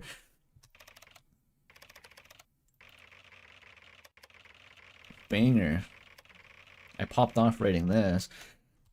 NC3. I wonder if anyone, no one's figured out what game that's from yet, right? I don't think anyone's mentioned it. Yeah. Someone was talking about I might have to go through and plot all the different things. It's not a full game. I'm not a chess nerd. Toby did that. I'm also not a chess nerd. I'm bad at chess. Well, Toby did that. Anyway. Dinner. My goodness, Ira, you never did learn when to play for a draw. This is blindingly stupid. I suppose you're opening with KE2 these days as well. You knew I'd be helpless to resist seeing this gambit played to its end, didn't you? Even at my own expense. Well, curse you, Ira, because you're right. This had better work. D, XE4. What is... Well, that's D takes E4. There shouldn't be a space input here. No, I added it back. Oh! Because people didn't know how to swap. Oh, you're right. I thought this was like the memory input. I was confused. Yeah, it's supposed to be there. It's No. supposed to be there. Yeah, that was gone for a while, and then we added it back. It is, yeah, you don't want to get soft locked there. Yeah. Psych asks, what are your favorite Golem upgrades? You know what's funny is I haven't played with very many of them in a long time because I like I said, I never really play the game. So I was playing the other day, and I mean, Scorn is awesome. I think Yeah, Deviance is hilarious. kind of me neither. I mean, Haste is funny. Honestly, I remember I've done some runs with Doubt where I was really trying to play around it that were fun, but Doubt, if I'm not paying attention, you can just sort of ignore its existence. I think it's one of those things. I think there's a lot of stuff in RAM that we added that I kind of forget about sometimes, and then I remember we added it. I'm like, oh, there's a bunch of just other stuff here. Like those add so much nuance to the runs that it's pretty fun, honestly. Yeah, I don't know. We're not doing a ton of runs just for fun at this point in time. We gotta remember Yeah. we're like testing shit mostly. But it is fun. As good as RAM is, it does get slightly old after 500 hours, Yeah. in my opinion. What are do you have a favorite character story-wise? The one that I enjoy writing the most is Puko. Yeah, I was gonna say I think Kuko is probably it. I mean, I like Cuckoo as well. Well, Cuckoo has like the most. I mean, I wrote obviously. most of my Sophocles' dialogue. That's like the only dialogue I wrote in the game. So True, it was all yeah. the fishing puns. So I thought that was pretty funny. People like Bisophocles, yeah. And well, the thing that's funny about the deadlifts is, I mean, all the characters have specific names, even if you don't actually know them. They're in the like code of the game, and so they're all modeled after different things. So, you know, the Steel Toes are all the like online usernames. The routers are all just like letters and numbers. The aphids are all hilarious, like ecological disaster They're like stuff. iterator names, kind of from Rain World. And then the deadlifts are all they're named after body parts that also sound like philosophers. Yeah, so they're like Bisophocles, or I mean, Brachialis is literally just a muscle, but it's just funny that they're deep thinkers. They but have my my favorite naming scheme for sure. It's just like making a portmanteau of an ancient philosopher and a muscle group.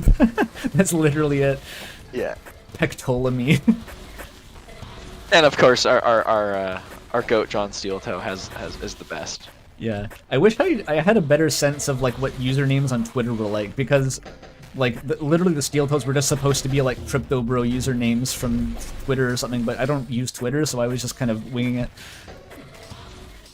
Burger Minus disagree. Source have over 500 hours. I mean, but you're actually playing the game for 500 hours, which is still fun. I'm trying to make sure that the dialogue triggers aren't broken and that the skin unlocks and. I think the speedrunners are just built different. Remember when people, like back in the day, like remember there was like that PlayStation TV show about becoming like a PlayStation tester? It was like called The that Tester. like Aaron Henson was on? Yeah, Igor Raptor was on it. Yeah, Like, that imagine fucking disaster. how much how crazy like the reality of being a QA person is versus being like you're gonna be a reality show to get a job at PlayStation. It's like that's like one of the hardest and like most boring and worst jobs you can have. It is amazing how that was like marketed as an enjoyable career. It was in that fucking song lyric. I remember that. I don't know what fucking song it was, but like it was mentioned like you can be an Xbox tester. I was like, dude, it sounds good if you're in middle school, I guess. Yeah, like I get paid to play video games, and it's like, well, not in the fun way. Yeah. I mean, honestly, I have to shout out again all of the playtesters. Like, and there's a bunch of them in chat right now. They put in crazy Burger work. Minus and Psych and stuff like that. I don't think anyone can really understand how much work they put in to get it to work. I mean, they would play so much RAM every like week. We'd be like, here's a patch, let us know what's broken, and it was honestly kind of embarrassing sometimes because we would have clearly obvious problems that we should have basically definitely caught before we put it out, but there was so much game being made that we didn't have time to. Well, also having such a good safety net makes you complacent, like, because the playtesters are good at catching shit. You're like, well, you know, I don't need to spend another hour testing this, and then they find something on boot up, and it's like, shit. Yeah, like there were times where like the game is literally I bricked it because I didn't test it properly, but I left a fucking like typo that was like crashing the final boss. That was like one of the last bugs we fixed. Oh yeah, that was last week. That was funny. It was like as I exported it, one letter got deleted from the script and it just wouldn't compile anymore. Stupid. Main manager, because the GG got deleted from game manager. Aim manager. Yeah. I'm in manager. Okay, let me check for more questions in the chat. You did do a lot of RAM dev during the Wayne World streams. Yeah. How much did the games you played during RAM's development period influence RAM? I didn't really play any games during RAM's development period. The thing, but I think Andrew did more on streaming at least. Yeah, I think all the like most of the foundations of what RAM was and how it plays were finalized sort of beforehand. So there hasn't really been much incoming inspiration being like, oh, we got to rip this off now too.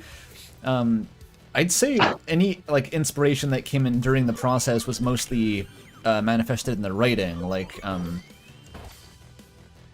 is there an example? When I was writing like the conclusion to the game, a lot of the final cutscenes, I was just back into reading Discworld at that point, and honestly, like the way the game concluded, I think I pulled from how Terry Pratchett tends to end his stories in some intangible way. I don't know if it came off that way. I don't know if I made it as good as Terry Pratchett, but I think there's a little bit of... I had that in mind when I was writing. Alright, one more RAM key going in the chat. Last one. Thanks for watching, everybody. Okay, let me do more questions. Oh.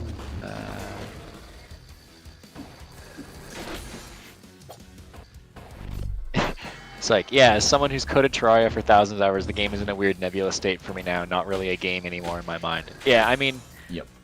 Honestly, I think I've cautioned people about this before in live streams, but deciding to make a game is basically like deciding to remove it as a hobby, because you just can't play games without seeing them through work brain. Like, if I play a game now, I'm like, I wonder how they made that menu, or like, oh, that mechanic's really interesting. And they're still fun, but they're not relaxing anymore, really. I don't honestly find that. I haven't noticed that. Like, I'm not thinking about how games were made and that is a detriment to enjoying them. I am thinking about how they're made, but it's just, maybe it's because I did all the more, like, menial stuff. Maybe? Yeah, maybe.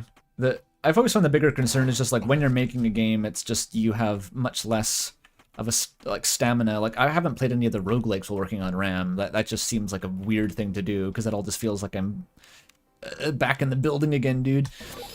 Well, and part of it too is you have to realize that, like, oftentimes making the game and playing a game is a similar amount of mental effort. So like, I could choose to play a game, or I could make more RAM and make it better. So I just decided to make more RAM and make it better. Yeah. So you kind of lose a lot of the motivation to play games, because you're like, well, I could just make mine. Which really is a good sign. It means developing the game is fun. Yeah, exactly. I definitely found a lot more of the games I was playing while working on RAM were like just turn your brain off kind of experiences, because yeah, I didn't want the games I was playing to also be super exhausting and like mental effort. With the games I stream obviously being an exception to that, but Should I wipe my RAM save now that all the dialogue is in? I mean, I think you should play the however you want. I think playing a fresh file is probably good to get the whole picture of the experience. 'Cause Probably is better, yeah. if you haven't played those early conversations in a long time, you might forget what happened. So it's also, honestly, there's not that much. Like, we added so much that going back and starting it from fresh, I don't think is actually... you could catch up pretty quickly. Yeah, you can burn through the, like, 50,000 words. I mean, it's a fair bit, but it's... You get through it quickly. It is not, like, a lot of dialogue, objectively. Will there ever be more done for horde mode, like spawning elites as the waves go higher? No, that's just done. Horde mode is its own thing. I don't think we're gonna do any major gameplay changes at this point. I think it's just good as it is. Shit.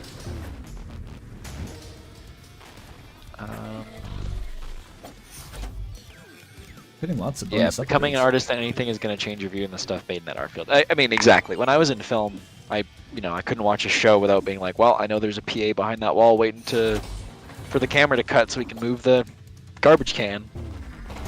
You just get so used to it. You're doing a great job, by the way, playing. I couldn't play and talk like this. I'm good and focused. I mean, RAM occupies, like, the back third of my brain at this point. It's one of those games, so... A lot of this is automatic. Yeah. There is a difference, like, playing really focused, you definitely can achieve more trick shots and stuff, but sometimes if you focus too much, you actually do worse. Like, you have to zone out a little bit to get in the flow. I've always found that when trying to... Oh, go ahead. When trying to record cool clips for trailers, I always found that, like, I would do one pass and I'd play really boring, and then, like, I'd do again with, like, I turned the music back on and I'd focus less on doing trick shots and I'd play in a more interesting way. That's all.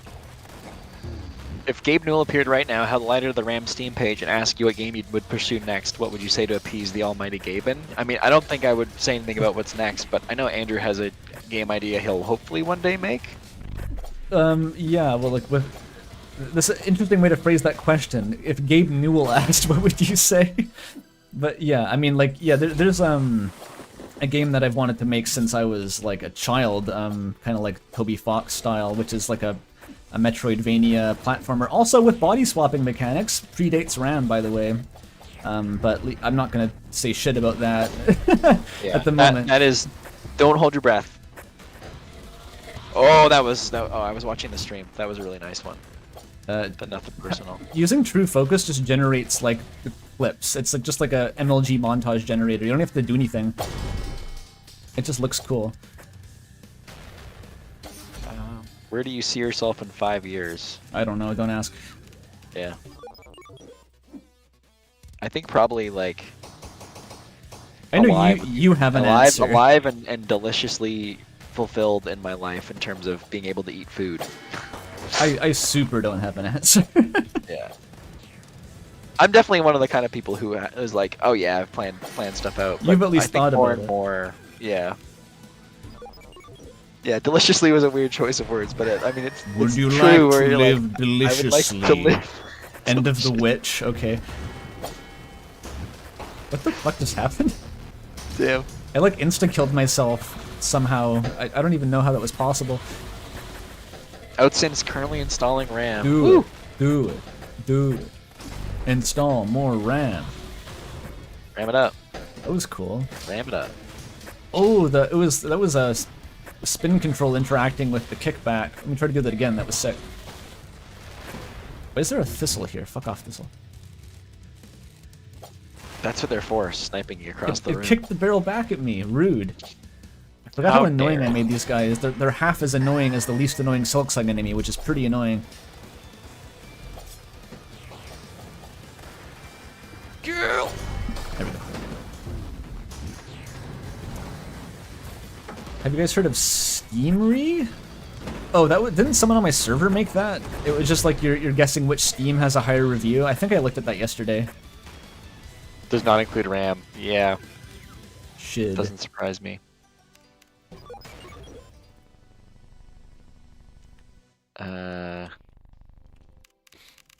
Alright, we're almost at the boss fight. You love the boss fight. I wish I could do the Thorn quest to bring Thorn up here, actually, but I think I may have to do several more runs to unlock that. Yeah, we've been going for 109 minutes, so we'll probably Oh, get probably another. Like, we'll make it 2 hours probably. I'll go to the end of the run, I'd say. Yeah, I'm feeling... I think we're a little tired. We're a little yapped out. Has a bug/feature ever been so frustrating to fix implement that you can't look at any part of the game associated with it because all you see is the collective pain rushes back to you?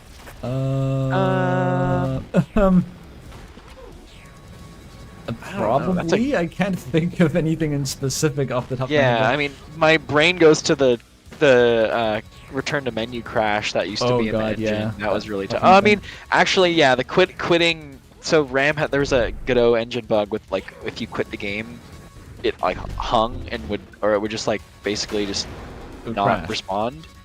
Well, it wouldn't crash. It would just like not respond. It was weird, and that required an engine upgrade, which was really scary because that was you never know what else is gonna break when that happens. So yeah, that was a little. I feel like the other really annoying jank came from back when we were doing pile map stuff, which is now like a distant repressed memory, so that probably counts.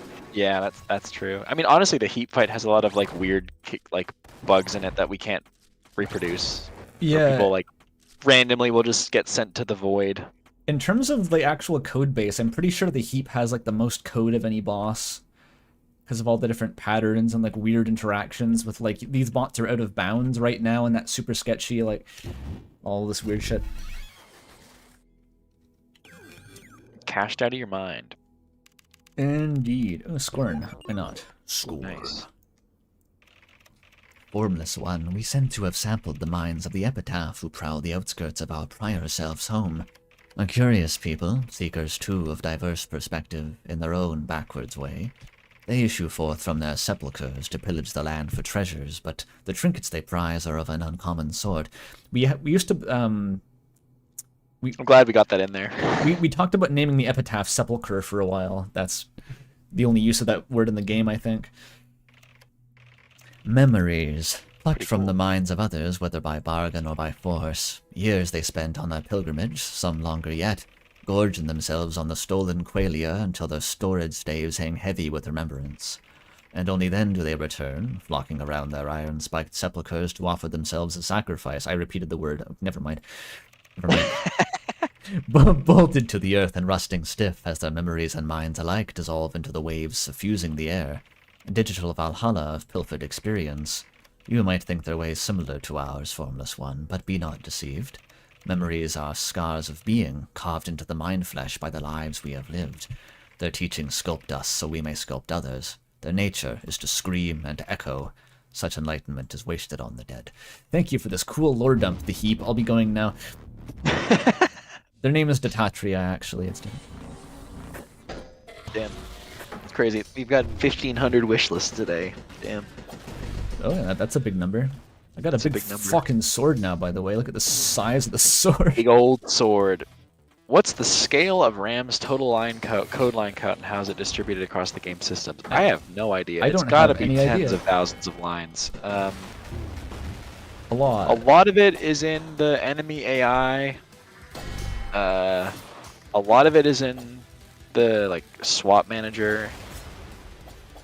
Yeah, I honestly I can't even estimate. Boss statement like cutscenes are a lot. I can, like, nothing. I got nothing. Yeah, for it's that. a really difficult. It's a difficult one. There is an inordinate amount of code. I forget writing most of it. It's been 4 years. It's been 4 years. You have to wait. To wake up. I wonder how the devlog's going. I'm gonna check that number. Yeah. What was the hardest design challenge of the game? Not having a player character is pretty tough to design around sometimes. Yeah, there's no one answer to that. There's a lot of things, like choices you make things harder down the road. One thing I definitely noticed was, like, from a storytelling perspective, having a totally silent protagonist is a pain in the ass, actually. Like, just not being able to ask a fucking normal question, like, having to do these, like, gigabrain workarounds, like, I'm gonna modify your library to broadcast JPEGs just to be able to, like, literally ask a question. Just, if you want to tell a more elaborate story than this, just don't do that. It's not worth it. It's too annoying. make the character ask questions and talk a little bit at least. Yeah. And I mean, don't, that's something that I didn't even have to tackle, but I can empathize with. especially don't do specifically what Crosscode did.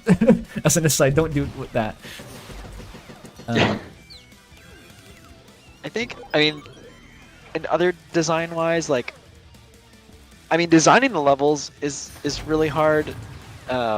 In the context of like coming up with, I mean, we didn't have to do this, right? Because we had Jared on the team doing it, but making them all feel distinct and coming up with the hazards to make them interesting rather than frustrating, like that can be a tough thing.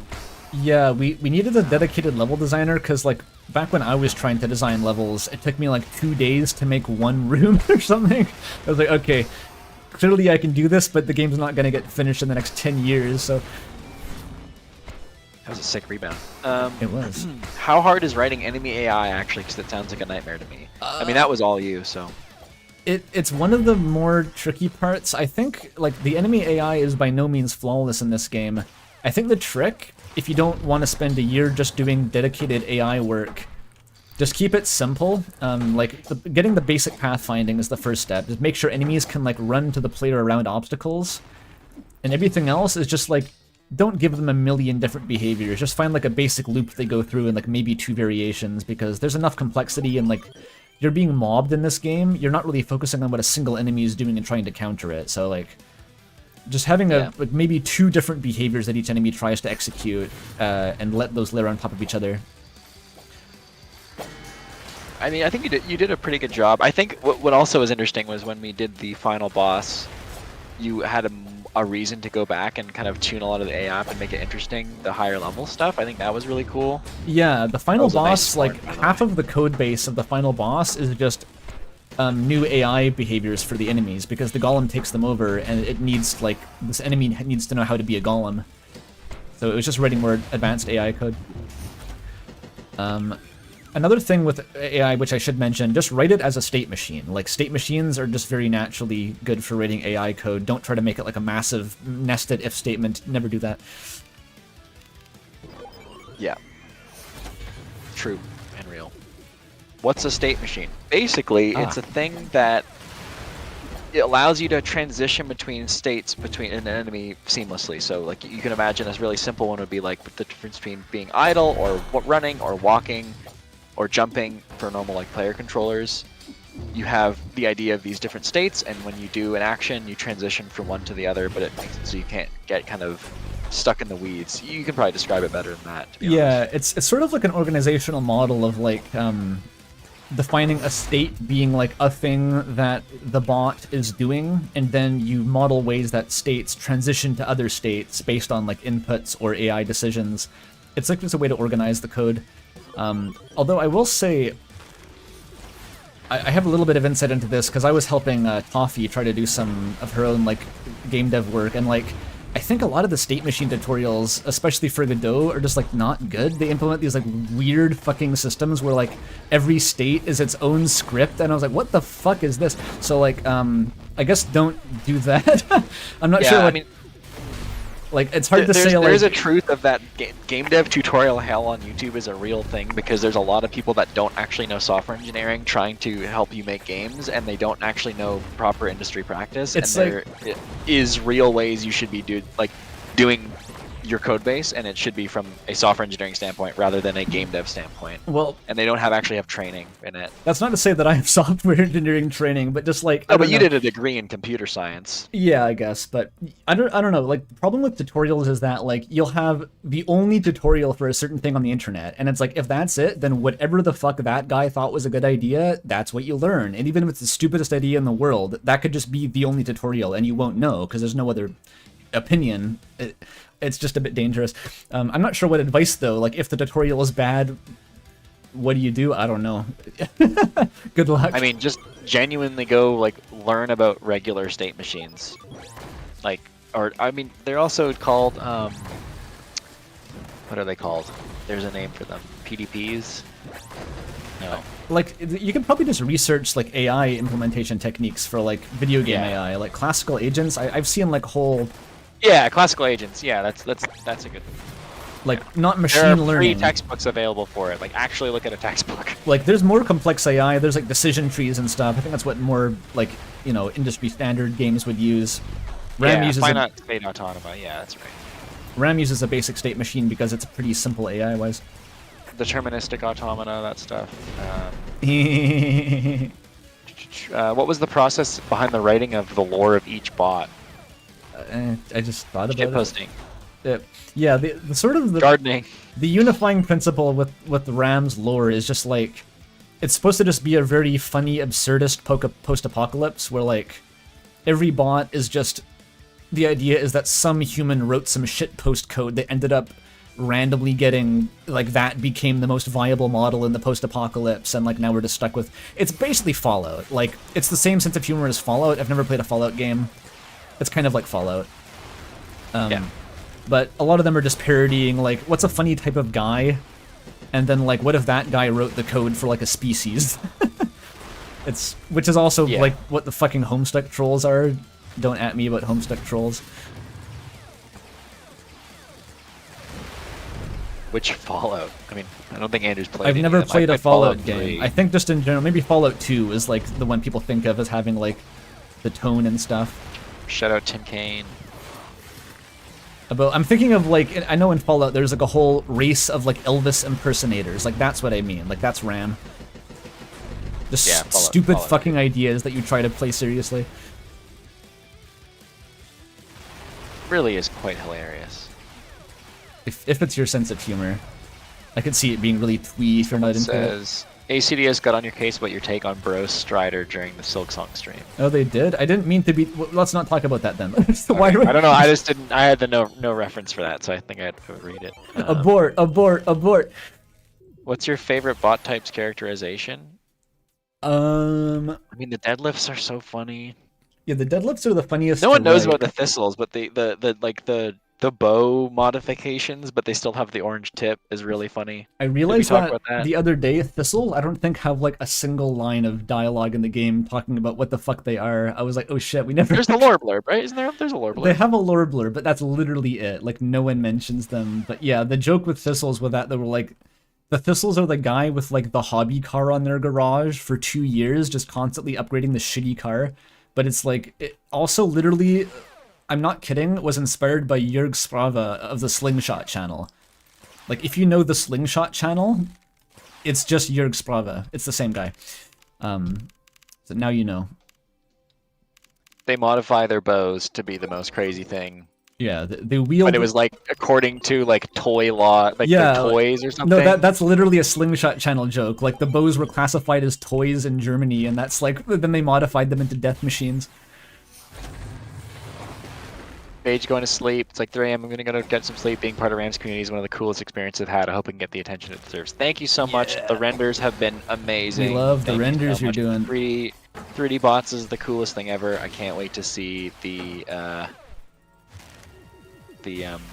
Please, whatever animation. please continue to trick Ultra Kill fans into liking RAM. I think that demographic would really like the game. Yeah, tell every Ultra Kill fan that they should play RAM. Oh, That was what a weird. screen shake I there. The Slobberknocker protocol with, I think every laser that gets refracted adds its own screen shake. Potentially a bug, but also kind of funny.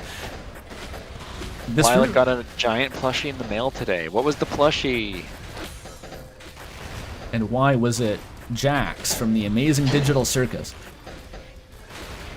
Did I call it? Did I call it? Did I call A router plushie. That would Oh, be we nice. broke an all-time peak again. 97 players. Woo. Nice, nice, nice. The WoW Let's see if we can break killer. 100. 3 people watching. Boot RAM right now. Do it. Do it. Do it. Play RAM. Leave a review. Hit yourself now. Shout out to Jabroni Mike. Jabroni Mike Just should my play my RAM. Ultra Girl fan to play fan friend to play RAM. Thanks for reminding me. Tell all your friends. Tell all RAM your is so totally just like Ultra Kill, but I struggle with 3D games. That's like honestly part of Yeah, true. the idea behind it. Okay, we're gonna probably stream till the end of this run. So everyone watching, if you haven't bought RAM, buy it and then boot it, and we'll all play RAM together. Let's boost these numbers up. We better have 155 concurrent players. Yeah. Everyone boot. reducing the RAM numbers. This is fine. It's marketing. Are you gonna fight the boss this run? It looks like it. Andrew's got the juice for it. Hopefully I can actually beat the boss this run. I wasn't really paying. Yeah. Oh, they're all shielded, dude. I'm firing Jared. I'm Do you firing Jared. Quaternion? Not in 2D.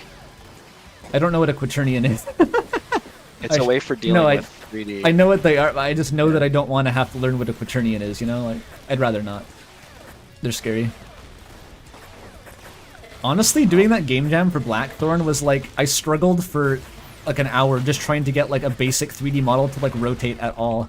I was like, fuck this, dude. I don't know what I'm doing. Yeah. It was like getting the I'm excited axe to to do chop 3D or stuff something. like that. I was struggling.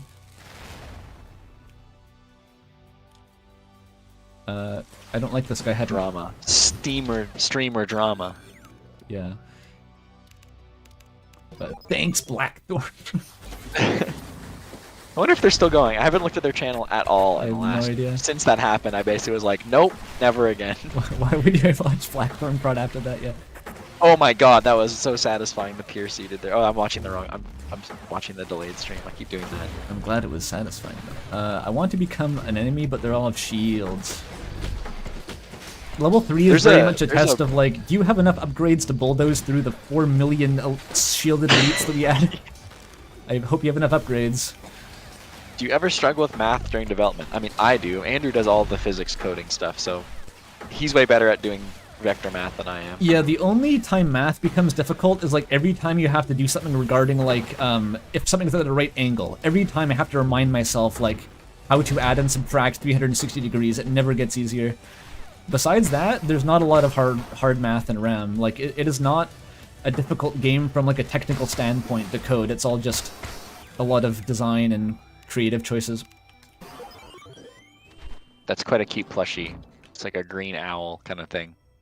Oh, the skin here? Did you ever hit a response back from Blackthorn Prod? Like, kind of, but not really. They were like, oh, sorry it happened. We'll shout out RAM when it comes out or something. I can't remember. They never did. It doesn't matter. At that point, I was just like, yeah, we were just like, damn. I don't. We got more. We probably got more views from doing the like drama video than we did from actually collaborating. I think like, we it ended up probably working did. out for us. Yeah, it was funny. I'm just mad that the Tachi devlog got delayed because of that. That was the main annoying part, and also like that was another period where I was super burnt out, and it was just so annoying have to like slog through like doing that Blackthorn, like do the collaboration not in, like a good headspace, and then like it didn't even come out. It's like fuck. Yeah, it's kind of crazy to think that we're done. Like, I'm Yeah. kind of stoked on that. It's kind of, I mean, that's gonna sound weird to say, but like, I mean, we'll obviously fix the bugs and stuff, but it's like, wow, we're done. It is a relief. Like this game has been destroying my life low key. I mean, the game doesn't. It's not just the game. Yeah. It's not just the game, Yeah. but like actually, like this is it's not sustainable. No, it's not. It's not. The last few months, like since June, I've been working just like a zombie. Like it was Deltarune Yeah. video, then like Ram zombie, and now Devlog zombie, and I'm just fucking so tired. right now. Hours and hours and hours a day. There's no breaks. There's not much left in the tank. But we love everybody's support, so we wouldn't have done it without you guys. So thanks. And that sounds like really depressing, but you know, thank you so much. There is an element of depression. I mean, if you finish a game, you don't feel slightly depressed. I don't know. Yeah. Did you really make It's a just game? how I think it's really funny that like the first thing people say, like literally the first discussion post we had on Steam is like, oh, it's the post-launch support. Like, It's coming. There will be some, maybe. you know, maybe a memory here or there. Like I said, when I'm feeling a little bit less mentally drained, I might be in the mood to add like some more conversations that would improve the flow of the story and stuff, but just not right now. There's no gas in the tank right now. Ow. Do you use degrees or radians in the code? I think I use degrees. The engine's naturally in radians, so that's what I've always used. But you can do like deg2rad or rad2deg or whatever. Yeah, you can convert if you want. Tim Paul with $10. Thank you. Gotta say, my birthday sure has become a day to remember with Ram and Undertale. Oh damn! Also, like the Mexican Independence Day, apparently. Some crazy Happy lore. birthday. Happy birthday. Thank you for all you do, Andrew. You've been an inspiration to me to put in the work to learn code and make my own game. Thank you. Also, thank Toby though, because he does a lot of the work. Must be Cheers. It is fun. Like we wouldn't be doing this shit if it wasn't fun. Yeah. And like for the record, our lives have become cool. Like we had literally the Outer Wilds team on our charity live stream and got to talk to Alex Beecham about Outer Wilds, which is like insane. In so terms of, it's yeah, not like we like- haven't had any like clout and like fun from it. The glamour has been top notch.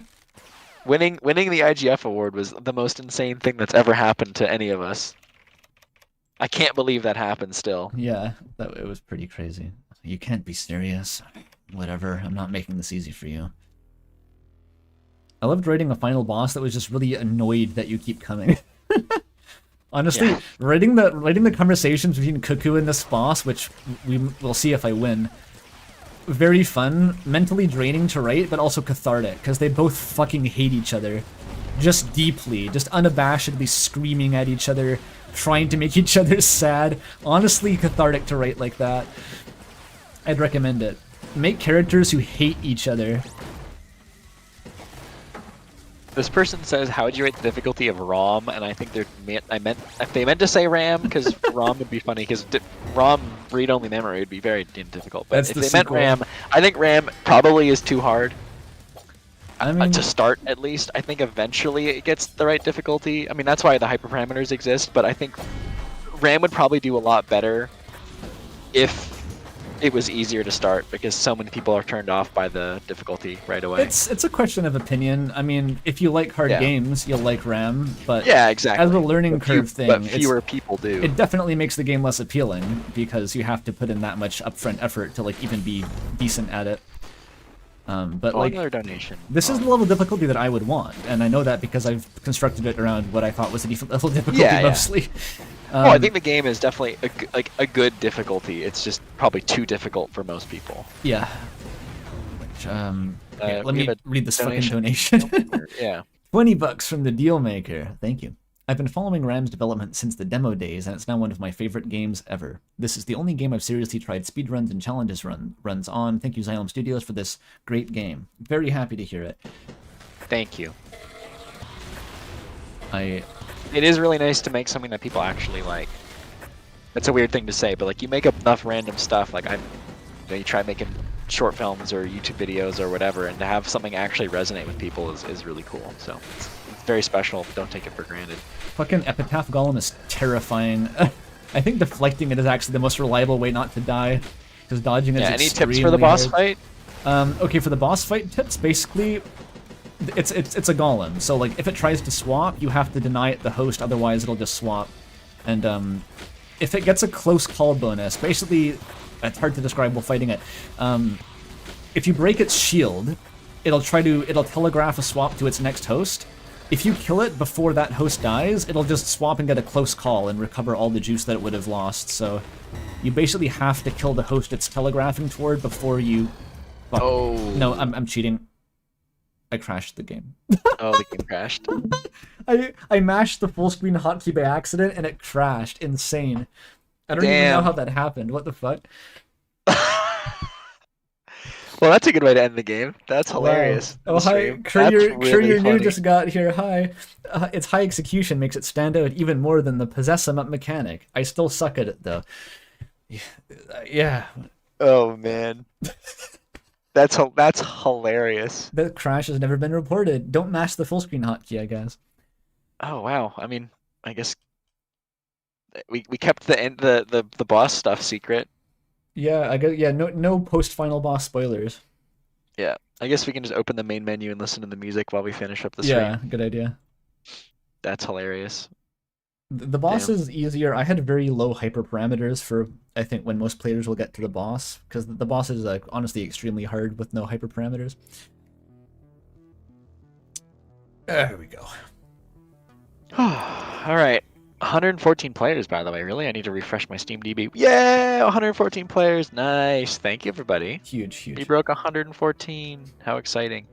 Can the golems swap into each other? Yes. They just fucking explode. I I didn't know what huge. else to do with that. I was like, yeah, Huge. make them explode. Oh, and we have 400 people watching the Steam stream right now. So Oh, that's way higher than when I checked earlier. So it's building Yeah. throughout the day at least. It wasn't just like evening. we didn't just get our peak and now it's downhill. Yeah. everyone should really leave a review if you haven't already. Leave a review. That helps a lot. Comment on the devlog. Devlog is good. If you Final question: can I mod RAM if possible? You go right ahead. Please do you it. can do whatever you Please want. do that. Yeah. The fan policy is do what you want with it as long as you're not making money from it. That's fine. As long as it's just for fun and for fan stuff, hell yeah. Yep.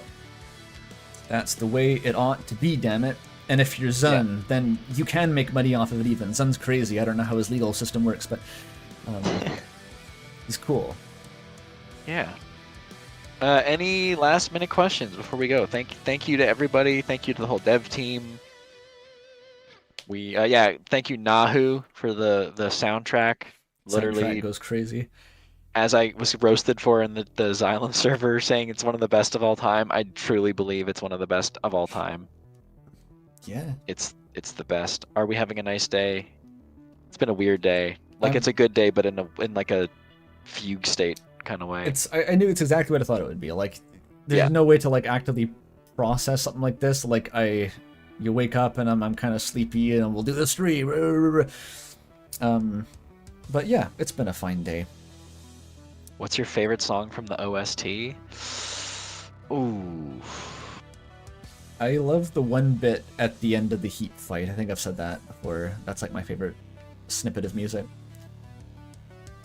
When Toby speedrun win, I'm so bad. I can barely beat a daily challenge, but I'll watch you guys play speedruns. Would you work with your team members again on the next project? I think everyone we worked with did a great job. I think we all learned a lot, and I wouldn't hesitate to work with anyone again at some point. Yeah. What mic would you recommend for voiceover / streaming? What's your mic, Andrew? I mean, it's a Blue Yeti. I don't know if I'd recommend it. It's just the one I got. It works, kind of. And I have my regular old HyperX crappy headset. So. Ask someone who's like a weird audiophile about that, because I just got one that was good enough to not bother me. Yeah, I think we're gonna call it there, I assume, and then maybe we will pop into the Xylem server later if people are playing or something. I don't know. We'll hang out. Yeah, I mean, I don't have really many plans at this point. You're not gonna play Silksong? I guess you have to wait to stream it, right? I don't know if I'm gonna stream it today. Maybe if You'll I get just play some and then maybe come back if I get bored, you'll go mining off camera. Oh no, I'm not gonna do it off camera. No, I could like I'll get bored in the evening and start another fucking stream at 7 p.m. and piss everyone off. I don't know. The YouTube algorithm's gonna freak out. I might just try to be chill today. I'm gonna have to like relearn to have leisure time. Like seriously, serious life goal. I have no idea what the fuck I'm doing. I never learned how. We'll get ramen sometime soon. Yeah, we'll get ramen. For those that don't know, ramen is like Andrew and I's lunch spot. There's like a local spot that's really good, and that has been like our work meetings. Has always been getting ramen together. Yep. Let's just plug it. Fuck it. It's not doxing. No, it's ramen arashi in Victoria. Is just cracked. It's so good. It's well, and it is ram. Ram. Yeah, you get it. But yeah, I mean, I'm sure we'll talk about it again at some point. But thanks, like genuinely, thank you to everyone who played it. It's really cool. Like it's really cool. Hell thanks. Yeah! all right. Let's end the stream here. All right. See you, everyone. Bye, everybody. Bye bye. Cheers.